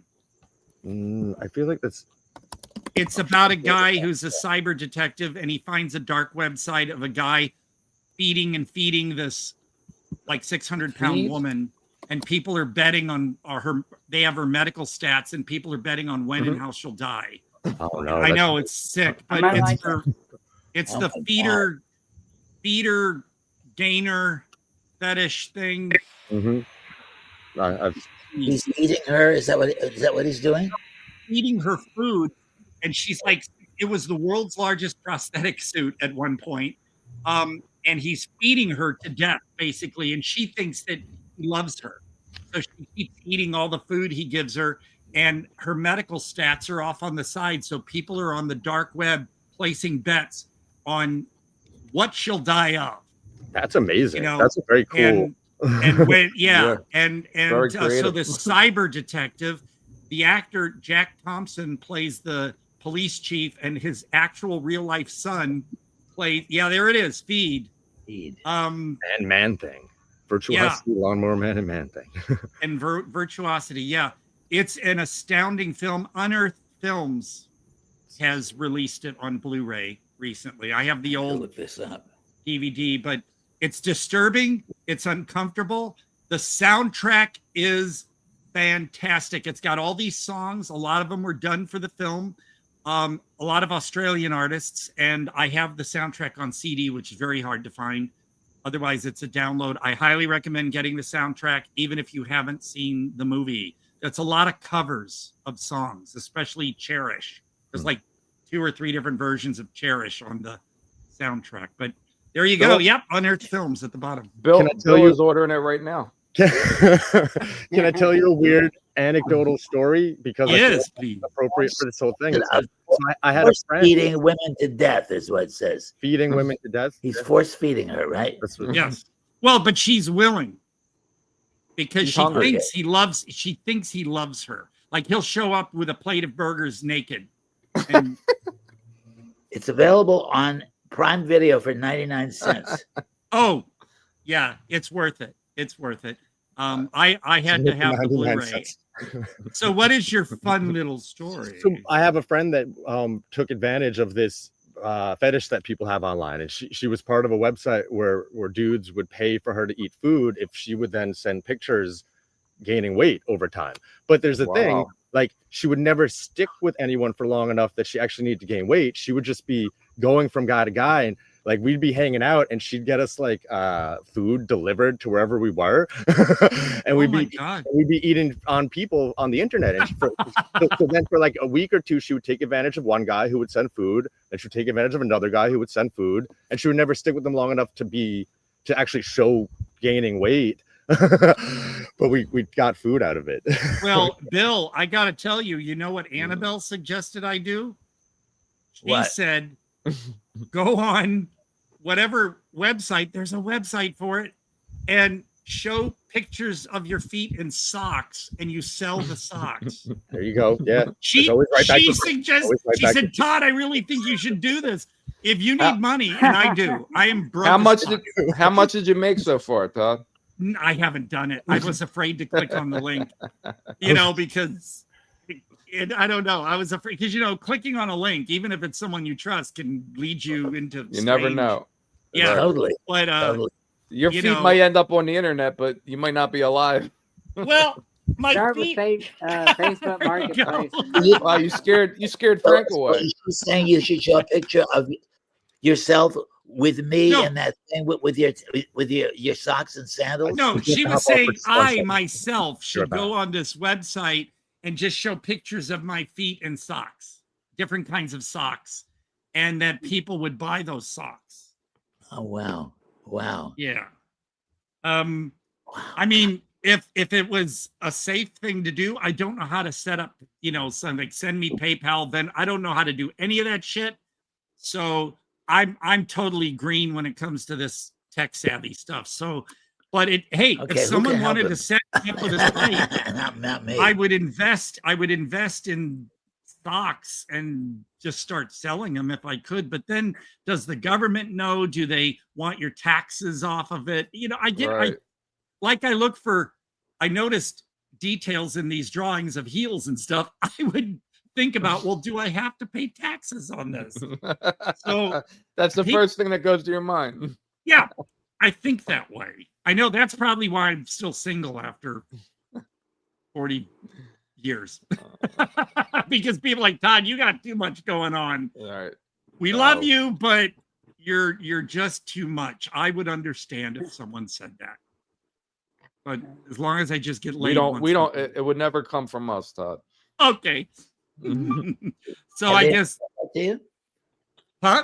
Have they ever said that to? Has anybody that you were interested in ever said, "I love you"? No. Honestly, here's the thing. I get people saying, "Oh, I'm surprised you're single. You're so, you know, fun. You're so different." Blah blah blah. Yeah. But nobody, unless maybe they haven't told me, but you're a little just too much. No, I don't get people saying that. Here's the thing. After my former partner died in 1987, I had one or two kind of like, let's see each other a little bit, but it always wound up being all on their terms. You know what I mean? You got to come over to my place. You got to stay overnight my place. It's all up to them. And I was like, no, fuck this. So I just have not had anybody. I have people on the net going, oh, you're hot, da-da-da. Wait, what are we talking about now? Oh, they were saying about why I'm about Todd's dating life? About why I'm still single after 40 years. I'm glad I got back. he's chewing and he's like, he had popcorn. No, I love the view, Frank. I think that's so cool. Right, you're out there in nature, It's all beautiful. the greenery. Oh, Nice. I see that. My plants, we can't go too long. No, I was just saying that I am oh, there I am. And can you believe that is 1994 and I could not get a single date because people didn't like long hair in St. Louis. That's the Mississippi River, which that is so crazy. You are so hunky in that picture. I seriously, well, I mean, and here's the detail. Dolores saw that. She said, my God. What? Well, here's the fun detail I noticed that no one seems to. That is the Mississippi River behind me. The Mississippi River is brown. It is not blue. Mm-hmm. So the photo people that, water, it's got to be blue. See, that's the Mississippi River does not look that pretty. No, they touched it up for you, huh? Yeah, they did. And I look the same. I looked like I did, but they somehow managed to make the water. No, and I'm sure all that on the other side of the river by now is all built up. That's Illinois behind me there. But no, I without Todd really was tan and had muscles, and they took that away too with the no. I've always been a pale white Scotsman, and actually I'm more red now because of the rosacea. I'm sorry. And I'm plus, it's just, there I am. And yeah, I did have quite a few women come after me, you know, not come after me, but like, oh, you're, you know, well, actually on my radio, I would have women call up the radio station just on my voice, on my FM DJ voice. But I was like, you know, I don't know these people. And it's just, I've always been, even up to this day, look, I'm in Palm Springs. And you'd think that, oh, Todd, are like, God, Palm Springs, you must have all kinds of getting laid out there. No. So I'm available. I am a little picky. I will give a little TMI here. Go for it. No manscaping, people. We love TMI. I don't like all this. Everybody shaving everything on their bodies, and I don't like it. It's nonsense. We gotta do a Gonzo Geezer Gore Fest episode with you, Todd, and what, John? Yeah, that'd be insane. That would be great. I have never spoken to John. I've never met him in person. He knows me. You know, we back and forth. But I am honored, you guys, to think that I would be worthy of being alongside Bill and John. Right. That's the fourth project we're all working on now. Well, you're the only one that actually fits perfectly along those two. You know, I can't see it. Thankfully, my part-time job, they are fine. He's a lot younger than John and me. Yeah, I'm 62. I mean, well, Bill, I know you're in your 80s. How old is John? He's 70. Sorry, say. How old is John Dugan? He's in his 70s, isn't he? I think John is 72 and I'm 85. So there you go. So John is 10 years older than I am. Right. So you all have a 10-year difference. Yeah. Although Bill could still be my father, technically. He's 20 years your senior. Yeah, because he could have fathered me. I could definitely be a father. He's like, because it's so funny. It's just a funny statement. Even the way you said it, you're like, I could definitely. It's just very funny. You're like, even as a matter of fact, factually, I might be. Yeah. Oh, wow. Well, I mean, breaking news. I Well, feel I'm in good company, and the fact that, you know, like, well, we should have somebody who's an established actor who's more seasoned, and, you know, I just feel things were said about John since I posted about Charlie Kirk. These idiots started commenting on other people that I had posted about, like Michael and Sophia said. They said trash about Annabelle Lecter. It said garbage, and about John Dugan, it said this homeless, alcoholic, stoned asshole. Yeah, just disgusting stuff about. It. Well, what I think is, and to keep people like really that. Nasty. When I post stuff, I make sure my own page is for friends only. Yeah, you don't. So, make sure people can't. If I comment on someone else's thread, then yeah, that opens up for people. But on me, if I posted something a little controversial, it's only my friends. So if they comment in my thread, it's not open for the public to come in and start trolling me. So yeah, maybe you should do that for a little while, Bill, if you could figure out. Can you do that on Facebook? Can you? Yeah, you change your status to friends only instead of public. Oh, yeah. Where anyone can see. Yeah. Just put maybe friends only. Just temporarily, you know. Oh yeah, no, that's a good idea. Number one, but number two, I'm just not going to post anything political for a while. Well, I posted one or two, only because I was like baffled by something and would say, I don't get it. Why does this and then this? And then I would get answers from people that are on my friends list, not strangers. Right. And they would sort of inform me. But, you know, there's no way I would because I have seen people post something and then they do get the MAGA and stuff coming on and just obliterating the threads with shit. And, or you get those women, hi, I've sent you a friend request, but I haven't. I can't. Could you send me a friend request? And it's these busty women. I don't get those because I friends only. Well, I get them, and I know what they are, so I just delete. No, I just like to keep. It also keeps my friends list minimal. I've got about 400 friends. That's not a lot, but it keeps. When it's friends only, it doesn't leave it out to the public so that all these strangers start friend requesting me. Because I've announced it, and I tell people publicly, if you want to be on my friends list and I don't know you well, message me and tell me why. Oh, I come into where you work. I see you all the time there, or I this or that. You told me about a movie and I really think, so tell me why you want a friend request me.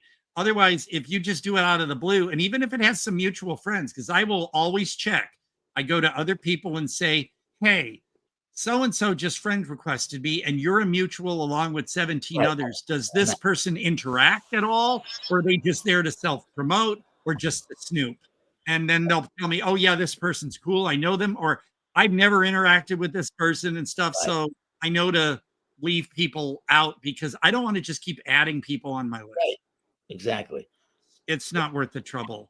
But, how do you tell Todd? How do you tell people to let you know where they know you from? What do you make that? I have post? Like if I see someone click a like on a comment I made on another person's thread, and they send me a friend request, I may sometimes in that thread go, hey, message me or something, because I don't want to just add, because I've done that. I've went ahead and added a few people and I never see them like anything. They never comment. Right. And I have written to a couple people and say, hey, I got your request. Do how do I know you from or something?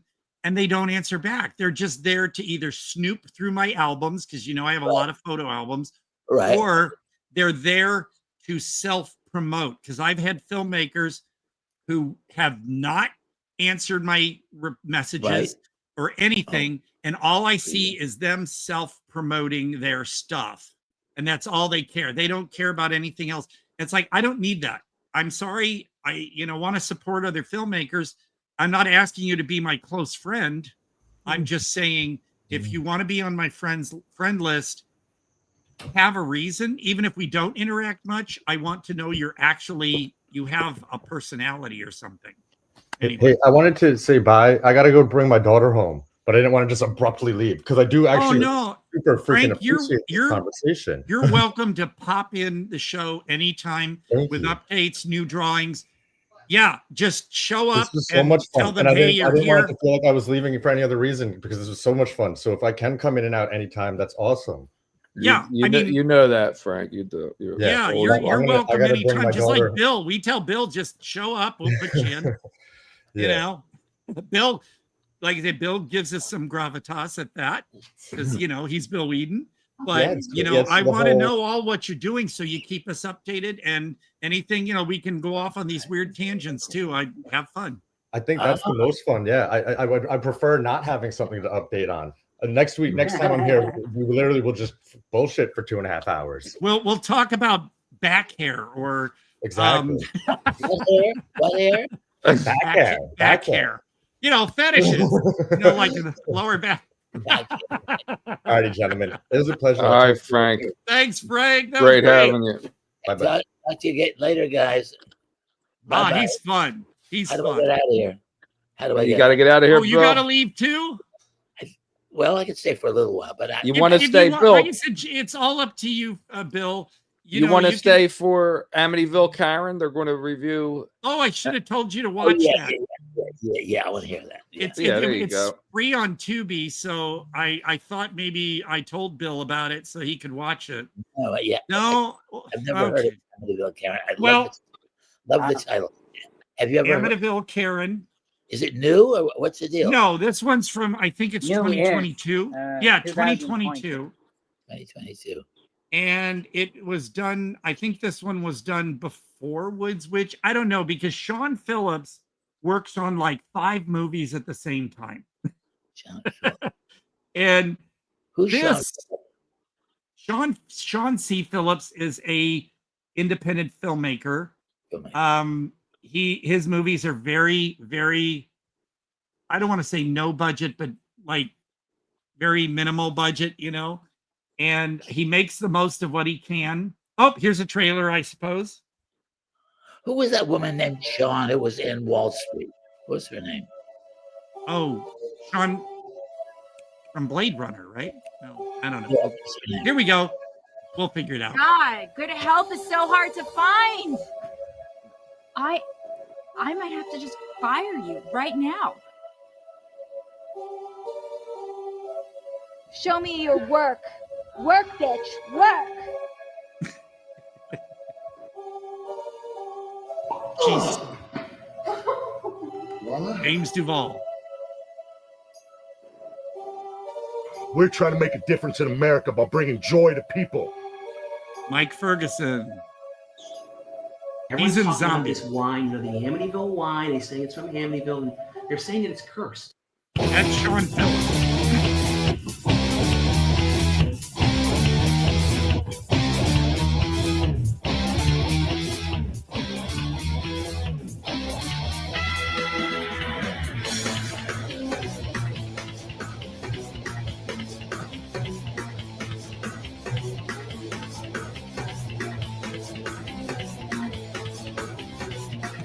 That's a great scene. Cool boy.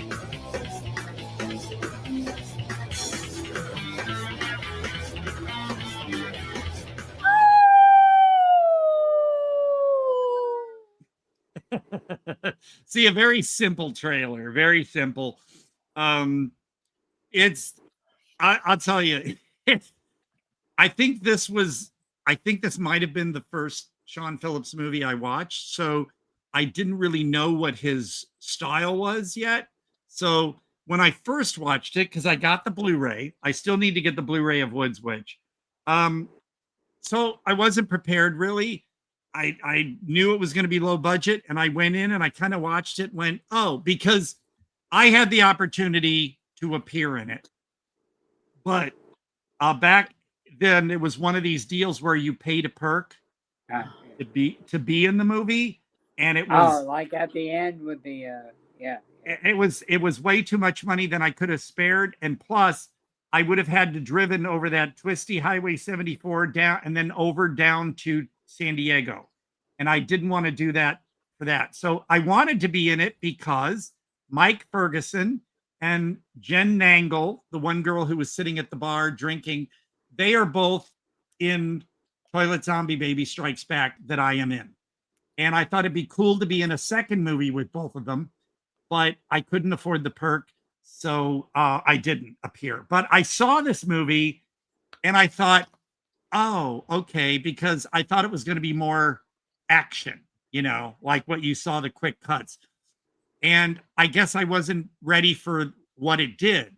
And I was kind of like, okay, yeah, and I'm fun because there's a ton of extras. By the way, watch it with the commentary. The commentary is wonderful. It's fun to listen to. So at first I was kind of like, meh. And remember last week when we were talking about Woods Witch, that's Mike Ferguson on the left there. I said, Amityville Karen's a lesser film. It's, you know, actually, now that I've watched it again, I appreciate it much more. So Sean, you know, if you thought I didn't care much for this at first, I'm correcting myself. This one is worth having because it's silly. It's a comedy. You're not going to be scared. And even Sean said that in the commentary. So here's the deal. The way it is you've got a Karen, and she is a code enforcer. So she's going to this winery that's struggling, and they're going to have a big wine tasting thing for this new wine. And by the way, where's my little sheet here? The wine, Carl Solomon, who's in every Sean Phillips film, that's Lauren Francesca. She's the main star, and she also co-directs with Sean on Woods Witch and Pay to Die. Barnaby is Carl Solomon's name. Carl Solomon, you may know from The Greasy Strangler, Tropical Cocktails, and a bunch of other stuff. His face is on the bottle of wine, and what it is wine that was grown in a what do you call it? A vineyard on cursed land in Amityville. Grapes turned into wine, shipped to this winery in California, and thus the Amityville Karen, because she steals a bottle of the wine, and while she was doing code enforcement, and she steals it, she goes home, she drinks it, and she turns into this crazed killer. So anything that pisses her off, especially, she will go on a rant as a Karen would, and she will kill them. And that is basically, there's those intestines. I gotta say, you will laugh pretty hard when you see her, because they got the squishy sounds like she's chewing on intestines that they added, and she's trying to wrangle them like they're loose intestines, and it's funny.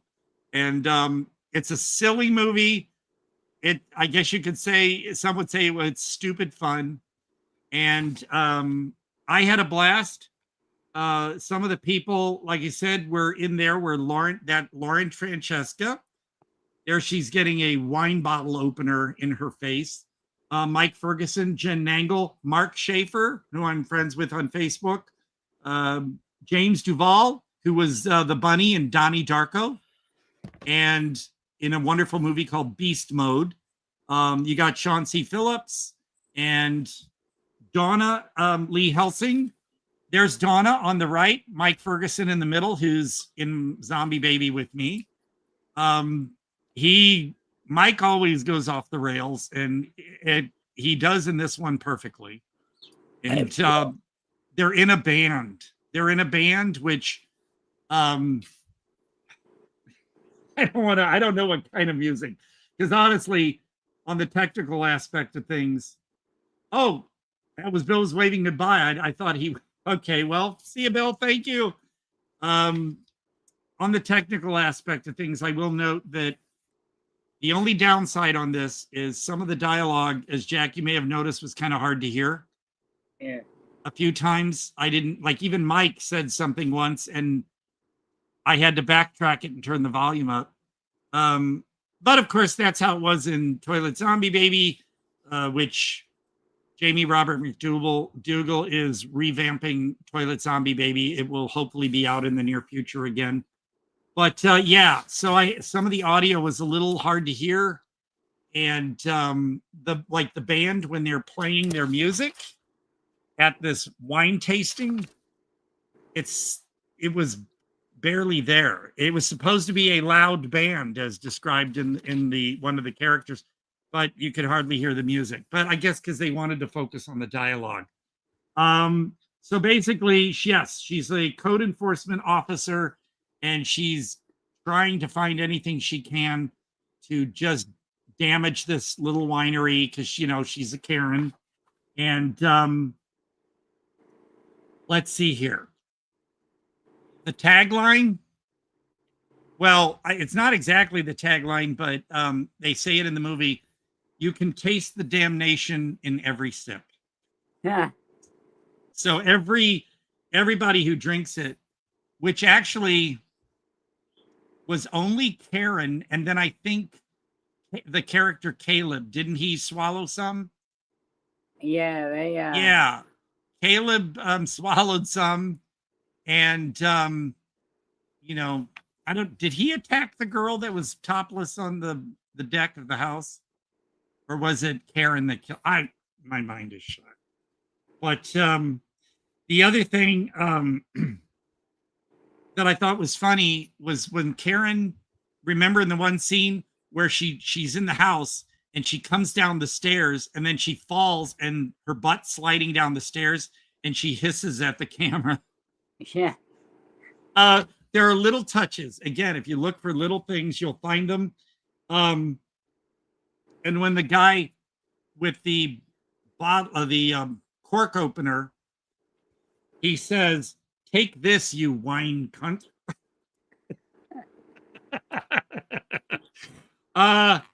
What else do I got here?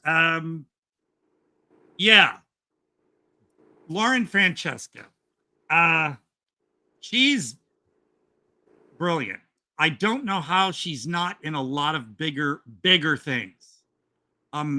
Perhaps she really enjoys doing these low budget movies, gives her a chance to sort of let loose. But she deserves to be like in big funny movies. Although that maybe, it's better that she's doing these things because she gets to really shine. She memorizes tons of dialogue. I'm sure some of it's improvised, but if you watch, there are long takes. Like when you watch, like in Pink Flamingos, Mink Stole just giving a dialogue for pages of dialogue in one take. And Lauren is able to do that. And she doesn't, even if she's reading lines, it sounds like it's coming from her. She delivers them perfectly, naturally. She's funny. Love to have lunch with her. And listening to her and Sean on the commentary for this it's fun. Watch the movie, then watch it with the commentary because they have a lot to say, stuff I didn't know. And also they're just fun. They have a good rapport. It's just a fun movie. And I remember you said you loved it too. Oh yeah. Fucking, I had a blast with it. I thought it was a good mix of it felt like a good, like you'd watch with parents. Yeah. With Tom Arnold and, yeah. Wait, no, you mean the Stupids? No, the parents. The parent. No, Parents was Randy Quaid. Randy Quaid, that's who I'm thinking of. Yeah, because when you said Tom Arnold, I thought you were referring to the Stupids, which was I love that movie too. I love that movie too. But yeah, Parents. The film is never really Karen is never really serious, this movie, but and so you're not going to be scared, and you're not meant to be. You laugh at the violence, like the intestines. That was so funny. I don't know what the fuck they used. Well, I haven't. I missed the commentary part where they talked about that. I need to go back and watch that. Yeah, that. Oh my God, because they weren't really that. And it's moving the whole time. Well, it's moving, but it's not like say in Dawn of the Dead, the intestines were loose and rubbery. These were a little stiffer, which I think is what made it funny, is that they weren't exactly loose fitting intestines. They were kind of like, you could tell she's wrangling with it, trying to, I don't know. It just, the whole thing, it was a delight. Like I said, the first time I watched it, because I wasn't well exposed to Phillips's style and movies, I was kind of like, oh. And then I kept thinking back on it. And then when I mentioned it to you and said, well, it's an SRS, we should do it again. Yeah. So after rewatching it and being used to his style, with after Woods Witch, I totally got Woods Witch, thought it was incredibly fun. Then I thought, wait a minute, Amityville Karen kind of was doing that. So this gave me a chance to go back and rewatch. And then now I think Amityville Karen's, I would say, I don't know if the Woods Witch and Karen are equal, but they each have their own different thing going on, but they're both fun. It keeps moving. It felt, how long was it, honestly? 104 minutes. I was right. It felt a little long, but again, I'm not being bitchy about it, because it kept giving you something to laugh at every few moments. Him and her, when she goes off on the workers of the winery. Oh. She tries to trap him every single way she can. She's like, "Oh, you're trying to sexual harass me." Oh, it's like, no, man. and poor Mark Schaefer, because she mentioned his jogging suit. You need a permit to jog, is what she told him, and you wear the same outfit. And I do believe those were Mark Schaefer's children that were there, who did a she's fine a rat. job. Yeah, she was. They were standing by my car. Just no. And I wonder what lines were improvised, you know, because you could tell sometimes things were improvised a bit. But Lauren always, especially, had something to throw in. Because if you watch, like with Woods Witch, just before a cut to a different scene or something, she'll get in an expression or a quick word right before the cut, which gives you a extra little something to laugh about into the next scene. But let's see here. Let's see here. Oh, that fight scene between her and James Duval. They really, you know that was choreographed, but they had fun. They sold it, and they were in an actual winery that rented out for different, I guess, film crews, and they were actually having wine tastings while they were filming. So it kind of, they had to work around things. But when he flipped over that table, though, I thought, oh no, if he, what if he damaged anything? But James Duval, he's game. And it's always welcome to see him turn up in anything, because he was in Woods Witch in the very beginning as the fake French guy. Oh. Yeah. I'm trying to think of what else there might. Oh, see. Oh, Carl Solomon, his greatest line when he gets her to sign the contract in blood. Oh, yeah. I am presenting you with my bony thumb. So he had really awful thumbnail, and he could cut her skin so she could sign the contract with blood. I mean, the fact she even agreed to that, which I thought was weird. But the other scene that had me laughing, reminded me straight out of an early John Waters movie, was Pool Boy. Oh, yeah.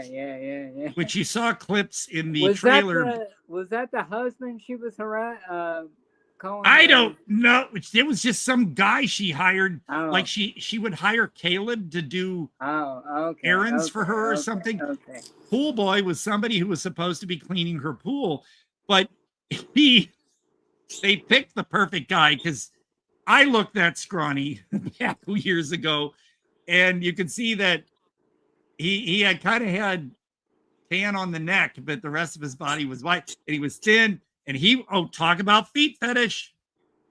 He was all about her feet. Oh, yeah. And it was just Pool Boy. That's right. Bend over. It was like something out of, I don't know, Pink Flamingos or Desperate Living or Female Trouble. It was, you got to see that scene to believe it. And then I won't tell you what happens to Pool Boy, because, Karen, she's already on the wine, and she's dangerous, man. Yeah, that's basically, I think I covered everything. Yeah, it turned out to be a lot more fun the next viewing. And now that I understand his style, I'm going to be venturing into the other ones, because he also did Amityville Bigfoot, which they were working on around the time of this in Woods Witch. Amityville Interview. I don't know how that would go, but there are others, and there are many Sean C. Phillips and Sean C. Phillips, Lauren Francesca films. Anything Lauren especially is involved in. Apparently she has her own YouTube thing. She's funny. She's smart, funny, sassy. She knows how to deliver the dialogue and keep it going without stumbling or anything. She's Lauren Francesca. We love you. She's amazing. Actually, it's in post-production still on IMDb. But one of their next projects that they've been working on it for a while, Pay to Die, is Lauren Francesca again and Sean C. Phillips. And I will have an video appearance like in the corner of the screen. That's what I was told mine will be. Like I am reacting to a scene in the film. And that, and somewhere in the film, they will have an audio clip of my voice as well. So what they usually do with those, usually, like at the end of Woods Witch and Amityville Karen, Pay to Die. Yeah, there are a couple different artworks for that. The other one is, I think, Lauren posing in a like one-piece bikini or something. I don't know. But that's Sean C. Phillips, Pay to Die. I have no idea what it's about yet. But like at the end of Woods Witch and Amityville Karen, they spread the credits out and pad it with people on video clips. Like just saying something in general. I would have had, there we go. Yeah, Pay to Die. I would have had something fun to say for Amityville Karen. Trust me, I would have. But I, you know, again, I didn't realize they were doing like a video perk. And I don't know how much that would have cost. So I didn't do it. But you watch people like saying something to the camera or pretend they're newscasters, and or people just saying, oh, I think Karen's hot, that kind of thing.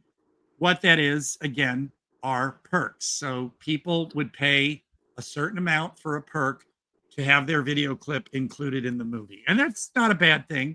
I just can't afford to do that kind of thing anymore or in the near future. But it's fun just to see regular people doing their little thing. And it is a way to stretch out the time on the film. You know, if you, well, we need the movie to be at least 90 minutes. So we'll have 8 to 10 minutes of credits with the little clips and stuff, you know. Again, I'm not criticizing a movie for that, because if the stuff's funny and, you know, because how much can you really drag out this Karen thing, you know, for full length? Like I said, the whole thing runs 107 minutes, and that I think is longer than many of the, I think Woods Witch was 84 minutes or something. But I mean, I sat through 30 minutes of commercials on Tubi. Oh yeah. You know, the funny thing is I didn't watch it on Tubi for my next viewing. I just put the Blu-ray in because that way I wouldn't have to sit through all the commercials. Woods Witch I did watch on Tubi. I originally saw a screener. I did a review for Woods Witch on Neil's Without Your Head thing. But to watch it again, I did watch that on Tubi. But I need to buy that on Blu-ray. Oh, excuse me. But yeah, Amityville Karen, it's a delight. I liked it a lot more now. So last week when I said it was, okay, I was wrong. It's now much better than I remembered. And now that I saw Woods Witch, that's why I then was able to get more into this again, because I kind of got his style and the way he does it. But oh yeah, so that's funny that I mentioned that, because here on Toilet Zombie Baby Strikes Back, there's me, and there is Mike Ferguson and Jennifer Nangle. Nice. So those two are in Amityville Karen, but they are with me. Well, I'm not in their scene, but Toilet Zombie Baby Strikes Back. It is not a sequel. It is not about a baby left in a toilet. Ew. No. So that I can get you to understand that it's not that gross. It's about a woman who was a pregnant woman who was killed by a hitman because she owed money, and the guy killed her in the shower, and of course she automatically gave birth. They don't show that. And then out comes this zombie baby with a cigarette in its mouth, so you know it's not going to be too serious. So but yeah, Amityville Karen, yes. Woods Witch, go watch Woods Witch if you haven't. Any of the others, we'll see, because I'm now kind of spread and look up his other one. Oh, the other one I will mention that he just released, and it is on Tubi. Desert Fiends. A good reason to watch that is because my friends, Miss Sadistic and David Vega, or he's known as Lucifer's Axe, they are in Desert Fiends. They are also in Cannibal Comedian, which is a different filmmaker. But if you've seen Cannibal Comedian, I know Scream Team released that one on Blue. The Desert Fiends itself is a Sean C. Phillips movie. It is on Tubi. I don't know how censored it would be. I think so far what Tubi does is they only censor genitals. Yeah, because there's for the most part, there's you breasts. see titties all over the place. You see breasts, you see butts, male and female. But when, like, on Special Needs Revolt, they put a smiley face in front of Bill's crotch. I don't know if they did or they had the filmmakers add that so that it could be. But yeah. So that's hilarious. Movie suggestions. Okay. I left the VHS over there, so I was going to recommend Liebestrom, but the only way to get the director's cut is on a foreign DVD or the VHS. But here's what we got. So, all right. So, in keeping with, I left it over there. The only reason I have Clown in a Cornfield on Blu-ray is because I collect the Shudder releases. And I had the opportunity to get the Blu-ray of Clown in a Cornfield autographed by the director. So I have that. But honestly, because it was in theaters recently, and I know people that said they liked it. I thought the movie was meh. It got better near the end. But overall, I'm really tired of movies where the group of teens are assholes, where they're all, I'm sorry, I don't want to be like an old coot here, but the kind that hang out and steal booze from the liquor store and do drugs and hanging out and partying and being assholes and thinking all adults are idiots. It's that cliche. And how am I supposed to like any of these kids? Okay. Because otherwise kids could say, well, I relate because I'm a kid, whatever. I just thought Clown in a Cornfield was kind of meh. The reveal in it kind of didn't surprise me. But okay, so I have it. But if you like that kind of thing that almost takes the Scream formula in a way, here's what I would recommend. This one came out around the same time as Thanksgiving, which I'm still figuring that one out. Founders Day. Oh, yeah, that was a good one. Which is funny because Founders Day is the celebration going on in Clown in a Cornfield. Founders Day is a ton of fun. It's almost 2 hours, but I was fine with that because at a certain point, almost an hour in, you think, oh, it's revealed. We know who the killer is and all that. They keep pulling the rug out from under you. So for the rest of the movie, you're like, what? And it's just a lot of fun. And what I like about it is it's got a couple stars in it that were kind of once known. But overall, this is a relatively unknown cast. And that's what I liked as well, because I wasn't focusing on, well, that's so-and-so and so-and-so, and I'm distracted. Like even Clown in a Cornfield had a interesting LGBTQ angle revealed in it. This one does as well, and nothing gratuitous. So like in this one, you're not going to see the gals making out for long periods of time and stuff. There's a lesbian couple in this movie. Clown in a Cornfield had a male couple in it, which surprised me because they didn't go for stereotypes. That would be a plus for Clown in a Cornfield. I'd give them that. They didn't have the flamboyant, obvious finger snapping Yas girl stereotype. So I will give Clown in a Cornfield kudos for that. So Founders Day, and I need to get the Blu-ray of this, but Walmart only had the DVD. That's a phrase of mine. It's a Wonderful Knife. Justin Long is in this one. He's in the new movie Wolves coming out. This was fun. And it had that formula again with the teens in the town. You know, you got, like Founders Day and on Scream and all that. But this was fun. And again, interesting. Another LGBTQ angle in this one. It's got a theme going on here. Okay, folks.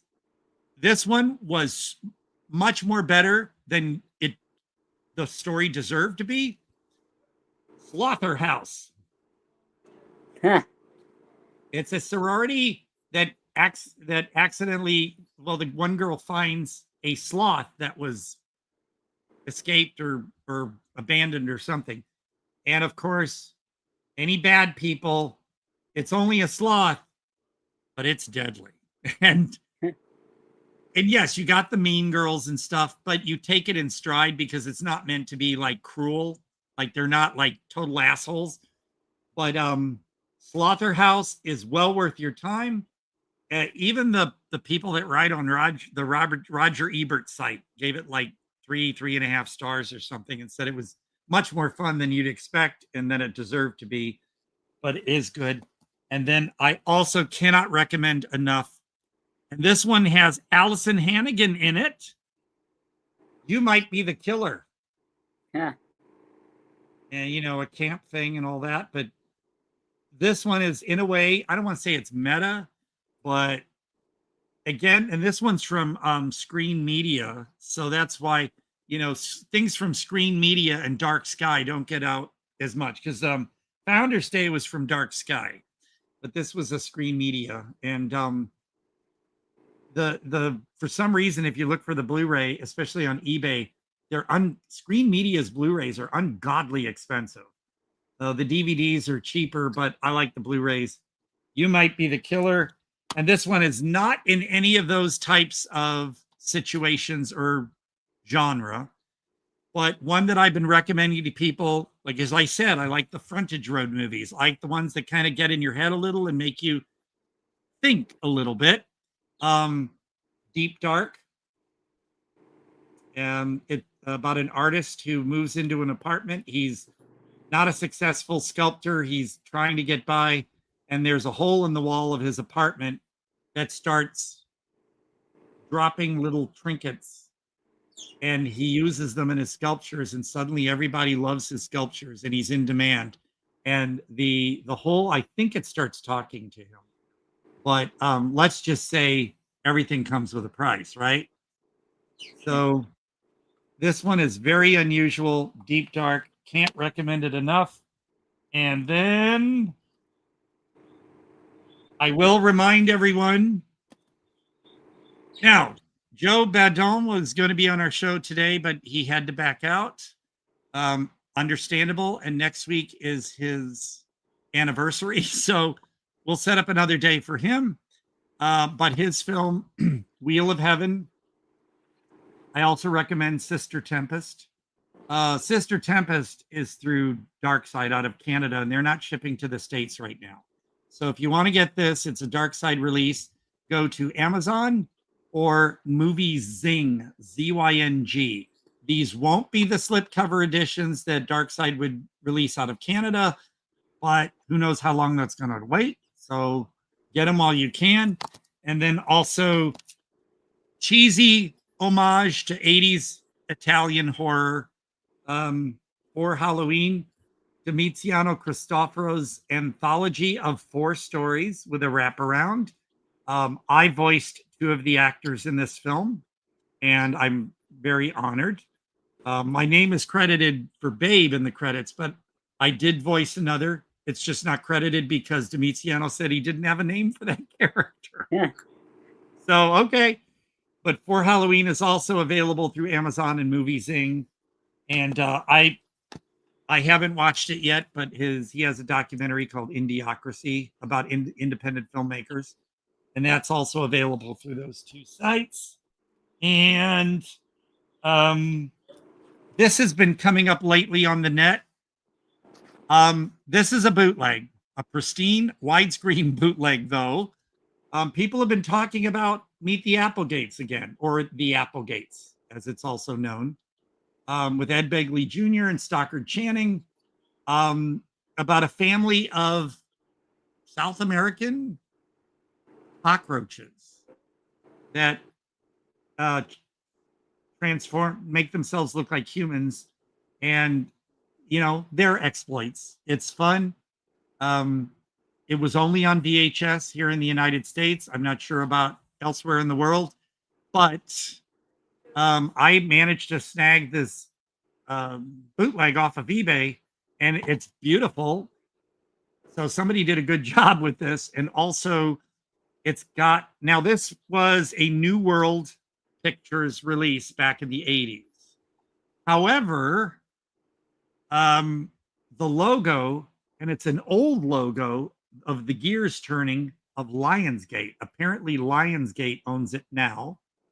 And trying to get Lionsgate to release older titles that weren't big, it's like they're sitting in their vault and people are like, we want the Applegate, and Lionsgate's just not listening.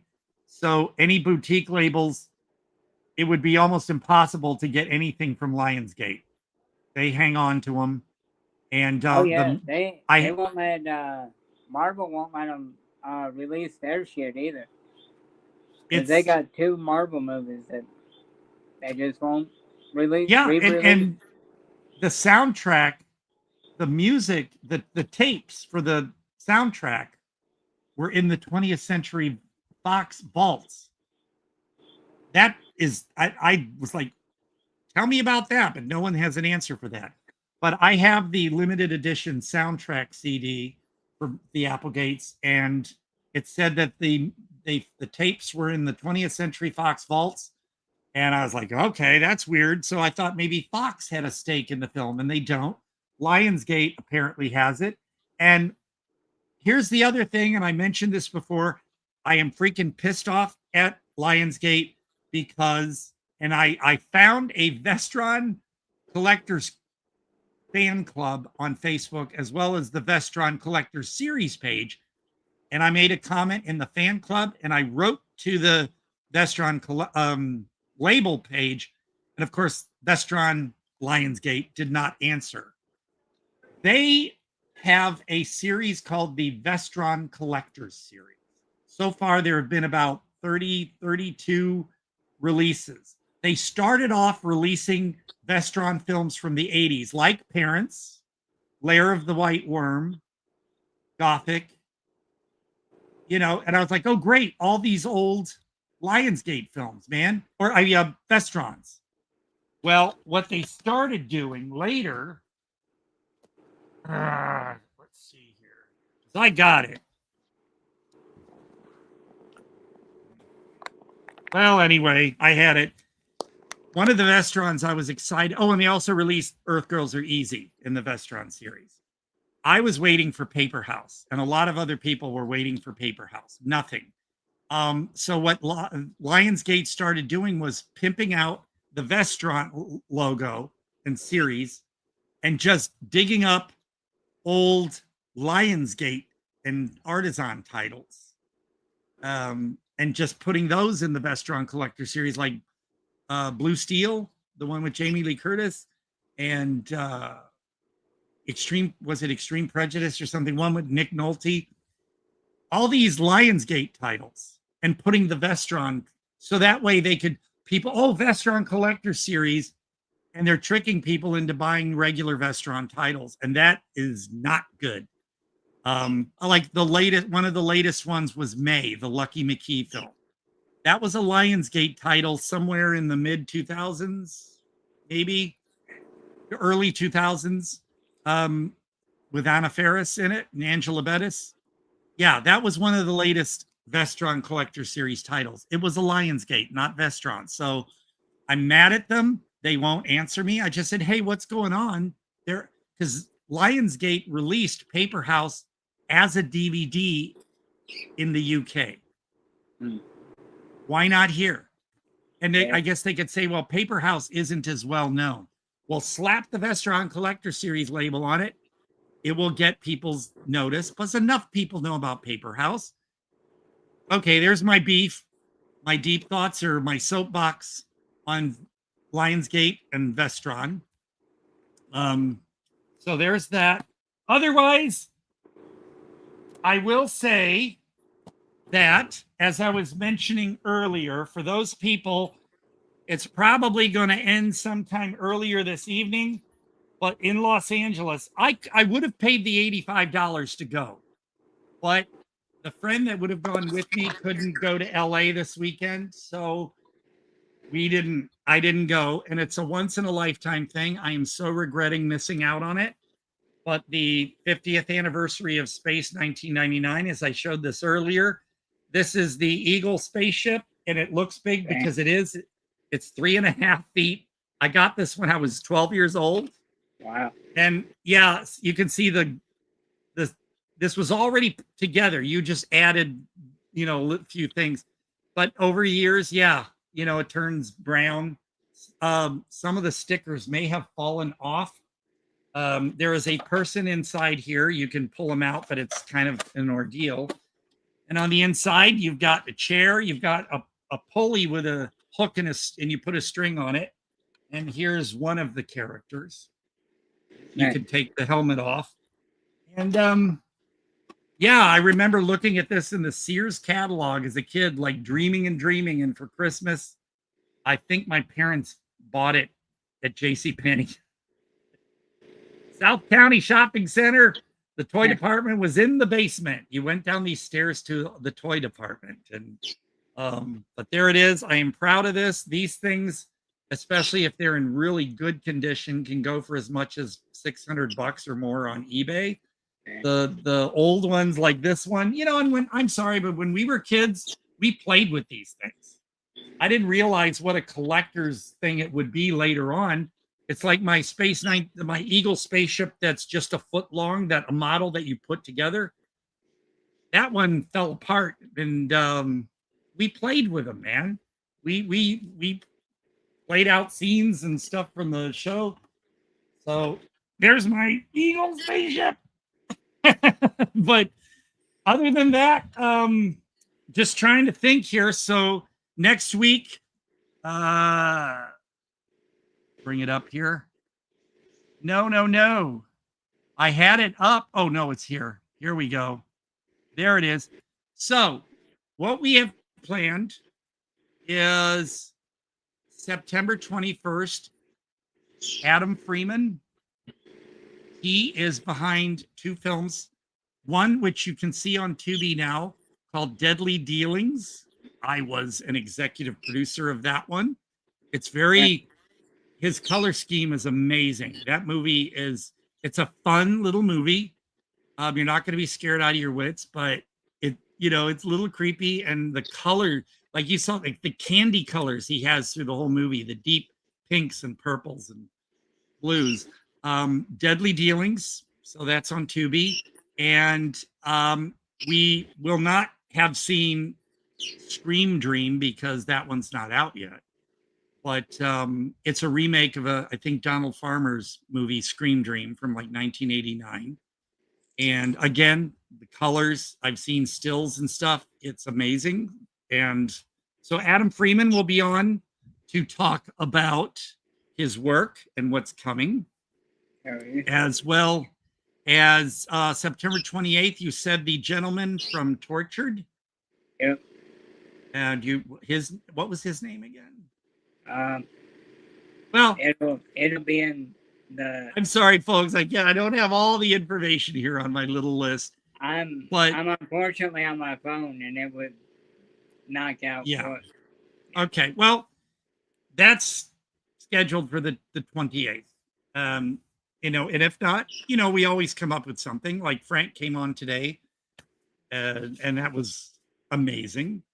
And and thanks to the guests we've had, White Gardenia, Brock Bones. I was so excited. I didn't realize Brock was going to be on, and there he was. John Devlin was a blast. Like I said, I voiced stuff in projects that John's involved in. And when we had Mike Caravella from Astral Plane Drifter, Gorilla Metropolitana, just amazing people. And if some of you aren't familiar with their works and stuff, that's why I love having them on, because there are so many projects, so many films, filmmakers that deserve a lot more attention. And, you know, you get some of them that are the darlings of the indie fest now and stuff. But there's other stuff to me that's much more interesting and much more entertaining, and people just don't know about them. And that's why I suggested these other movies today, because there's so much out there. And that's one thing I'm glad we have this show to do, because then I can always just throw stuff at people. The only other one I want to mention, well, we mentioned Static. We've talked about, you heard me ranting on about Mark Romanek. He won't let anybody restore this movie, and that's bullshit. But you can get a VH rip on a DVD-R. It's on Amazon. You can, find it on some streaming sites, but it's a VHS rip. And the other one, near and dear to my heart, because my favorite comedy musical is the first nudie musical with Cindy Williams. And she was in Euphoria with Harry Dean Stanton and Fred Ward. I think it was shot in 1980, but it didn't find an audience until it turned up in repertory theaters in 1985, I think. That's where I saw it, was in a theater first. It's on VHS from MCA.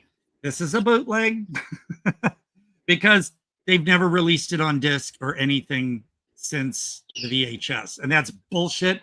Universal, MCA, whatever, you need to get this movie out there.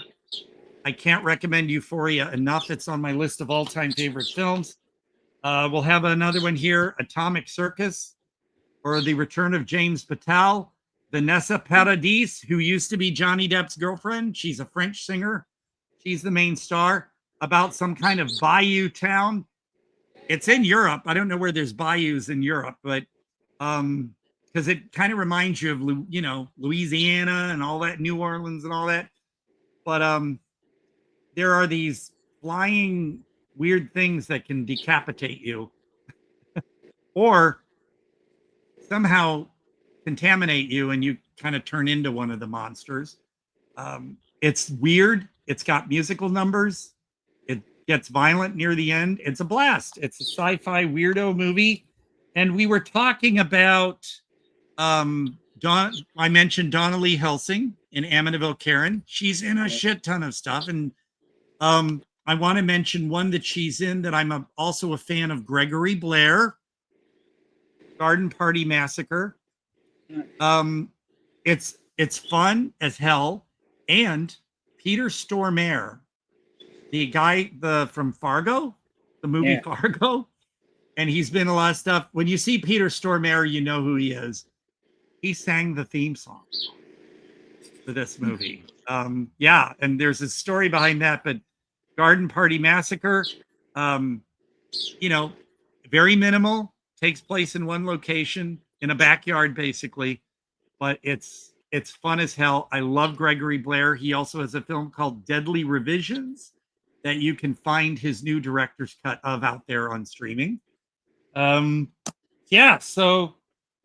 I guess otherwise, VHS collectors, Bizarre Music Television. You can have, oh, fuck me.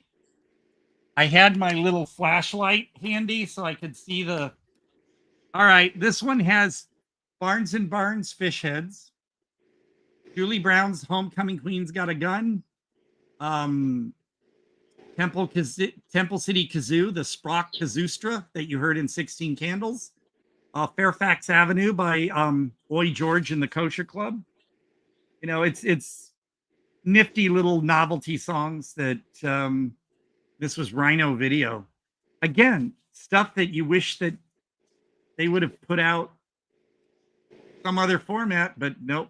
So, and this is not the censored version of Homecoming Queen's Got a Gun, where she says, are you having a bad period, in that line? And they changed the line for like MTV, which was stupid. But anyway, so wow, that was good overload of stuff today too. Oh yeah. And thank you for Frank for coming in again, because like I said, he's welcome anytime, because we want to be updated on Nursing Home Dracula. I'm sure Jack, you can update us, but you know, Frank has all that. We have more people. It's funner if we have more technical. Yeah, and Bill Weeden, like I said, he's welcome anytime. He can show up and he's in. Because Bill, you know, I always joke and say that he gives us gravitas, but you know, Bill is Bill Weeden, and I'm just so thrilled that I feel like, you know, part of the family. Bill and I message every day, and sometimes on the phone, and just that I know Bill Weeden, I still can't believe it. Hell yeah. You know? I think we're all like that in a way. Yeah. It's like, damn. And like with John Dugan, I've never met nor talked with him, but we have interacted.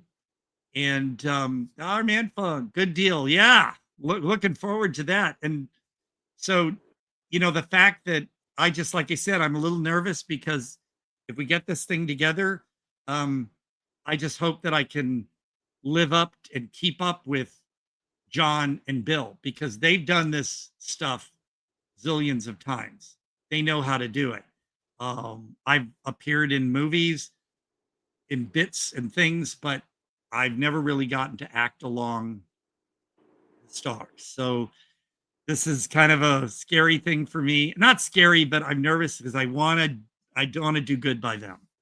And I mean, Bill is very sure that I will. So that helps a lot. Bill has a lot of confidence in me. And it's just giggly, because I tell people, yeah, I'm supposed to be in this movie with John Dugan and Bill Weeden. And many of these people know who they are, and they're like, oh my God, wow, how did that happen? I'm like, craziness. I know. So I'm just like really giddy and thrilled, and no, I'm just grateful that all of this has happened, because everything came through these little connections. And I think because I got to know you through Bill, right? Yeah. And then these other connections, so I'm getting involved in them. So it's interesting how these things work, and how life works in general. We were joking earlier that, yeah, woe is me. I'm been single for 40 years, and I'm okay with that. But you know, I joke about it, but it's just that all this is happening, like this show, doing things with Bill and getting involved in these other things. I never imagined it. I have a feeling that if I would have stayed in St. Louis, that I probably wouldn't be alive today, for one thing. And secondly, I think because I'm in California and near some of the entertainment and stuff, that it was an easier connection for me. And getting to go to Los Angeles and attend like the Once and Future Smash premiere and all that, and then getting to connect with people in person, because I got to meet people like Carl Solomon and Ryan Harrison of Ninja Badass, and Sophia and Michael, and I got to see Neil and Annabelle in person. Bill, that's how that all, by getting to see them in person, it all connected even more. And so I'm going on here, but I'm just grateful to everybody for allowing me to be a part of this stuff. And maybe I'm being self-deprecating sometimes, that I'm not saying I'm not good enough. It's just that I just still can't believe that I know these people.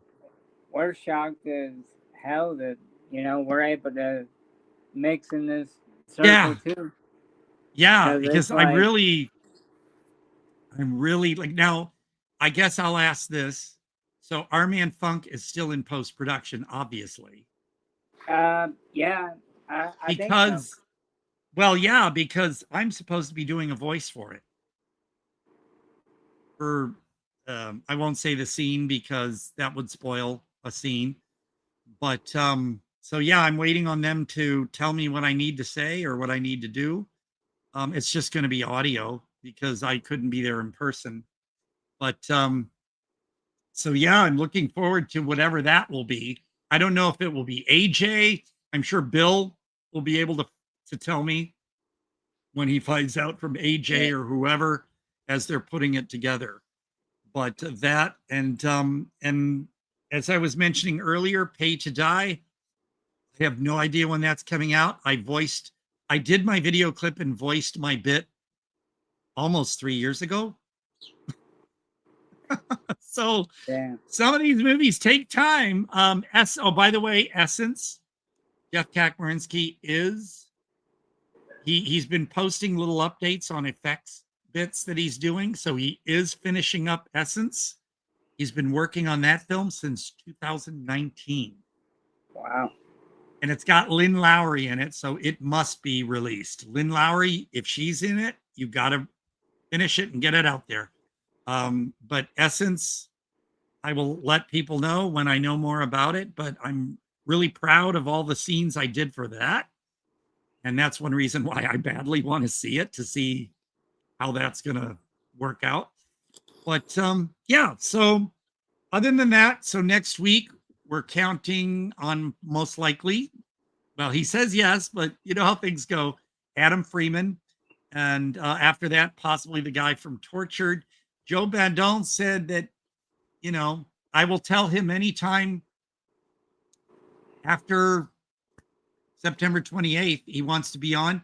I will let people know way ahead of time, the first weekend in November, unless you guys want to do a show without me that day. You know, you can have Oh yeah, you had the day off.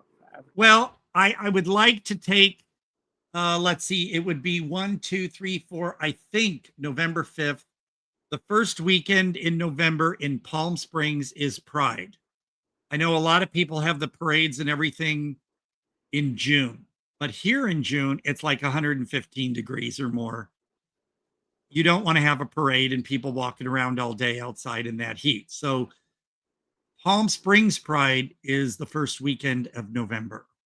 And I do make it a point of going there, watching the parade, hanging out.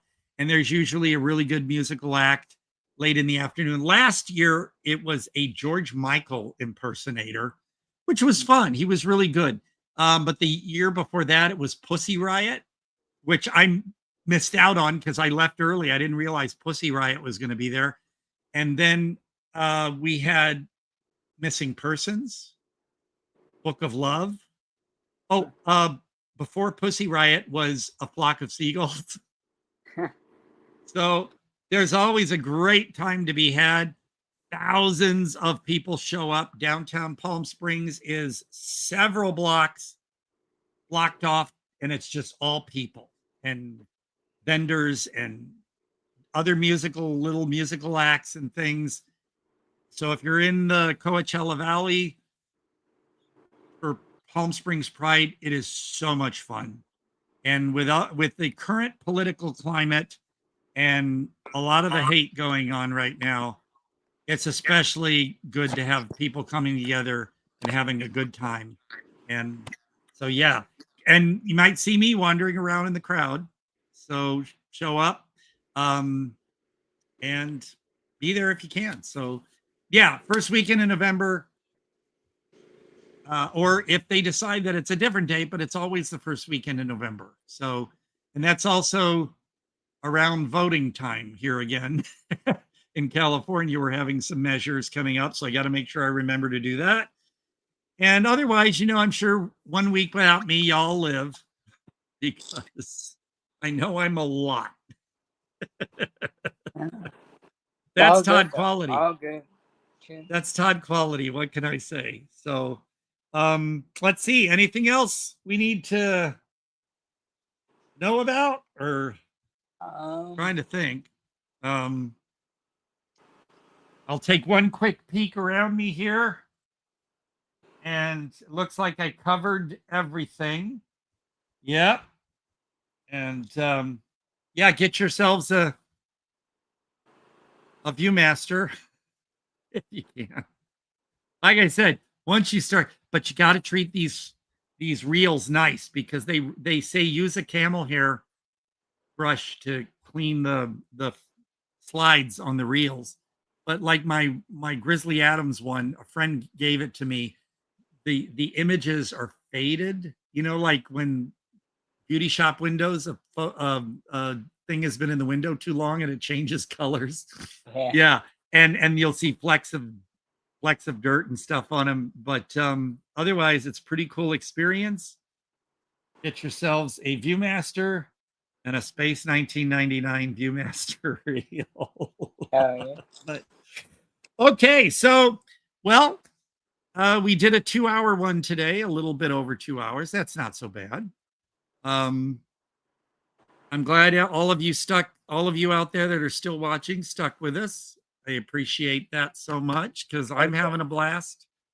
And yeah, and if you have any suggestions, you know, if like there's something you want to hear about, movie, or if you know of people we might want to discuss, let us know. We're welcome to those suggestions. And so I guess we're wrapping things up. And because I gotta eat lunch and then I gotta do a little bit of work later, so I'm gonna be one tired puppy tonight. But yeah, so join us next week. Adam Freeman should be here, and we'll have lots more to discuss. Bill Weeden will probably turn up. Jack and Chris. Oh yeah. But yeah, so we love you guys, folks. Thank you. And Todd Quality Jaeger here, and Captain Cartoon. Yeah, I'm pointing in the right direction this time. Okay, that's so weird. But it's been fun. Please join us again. Thanks for sticking around. And what can I say?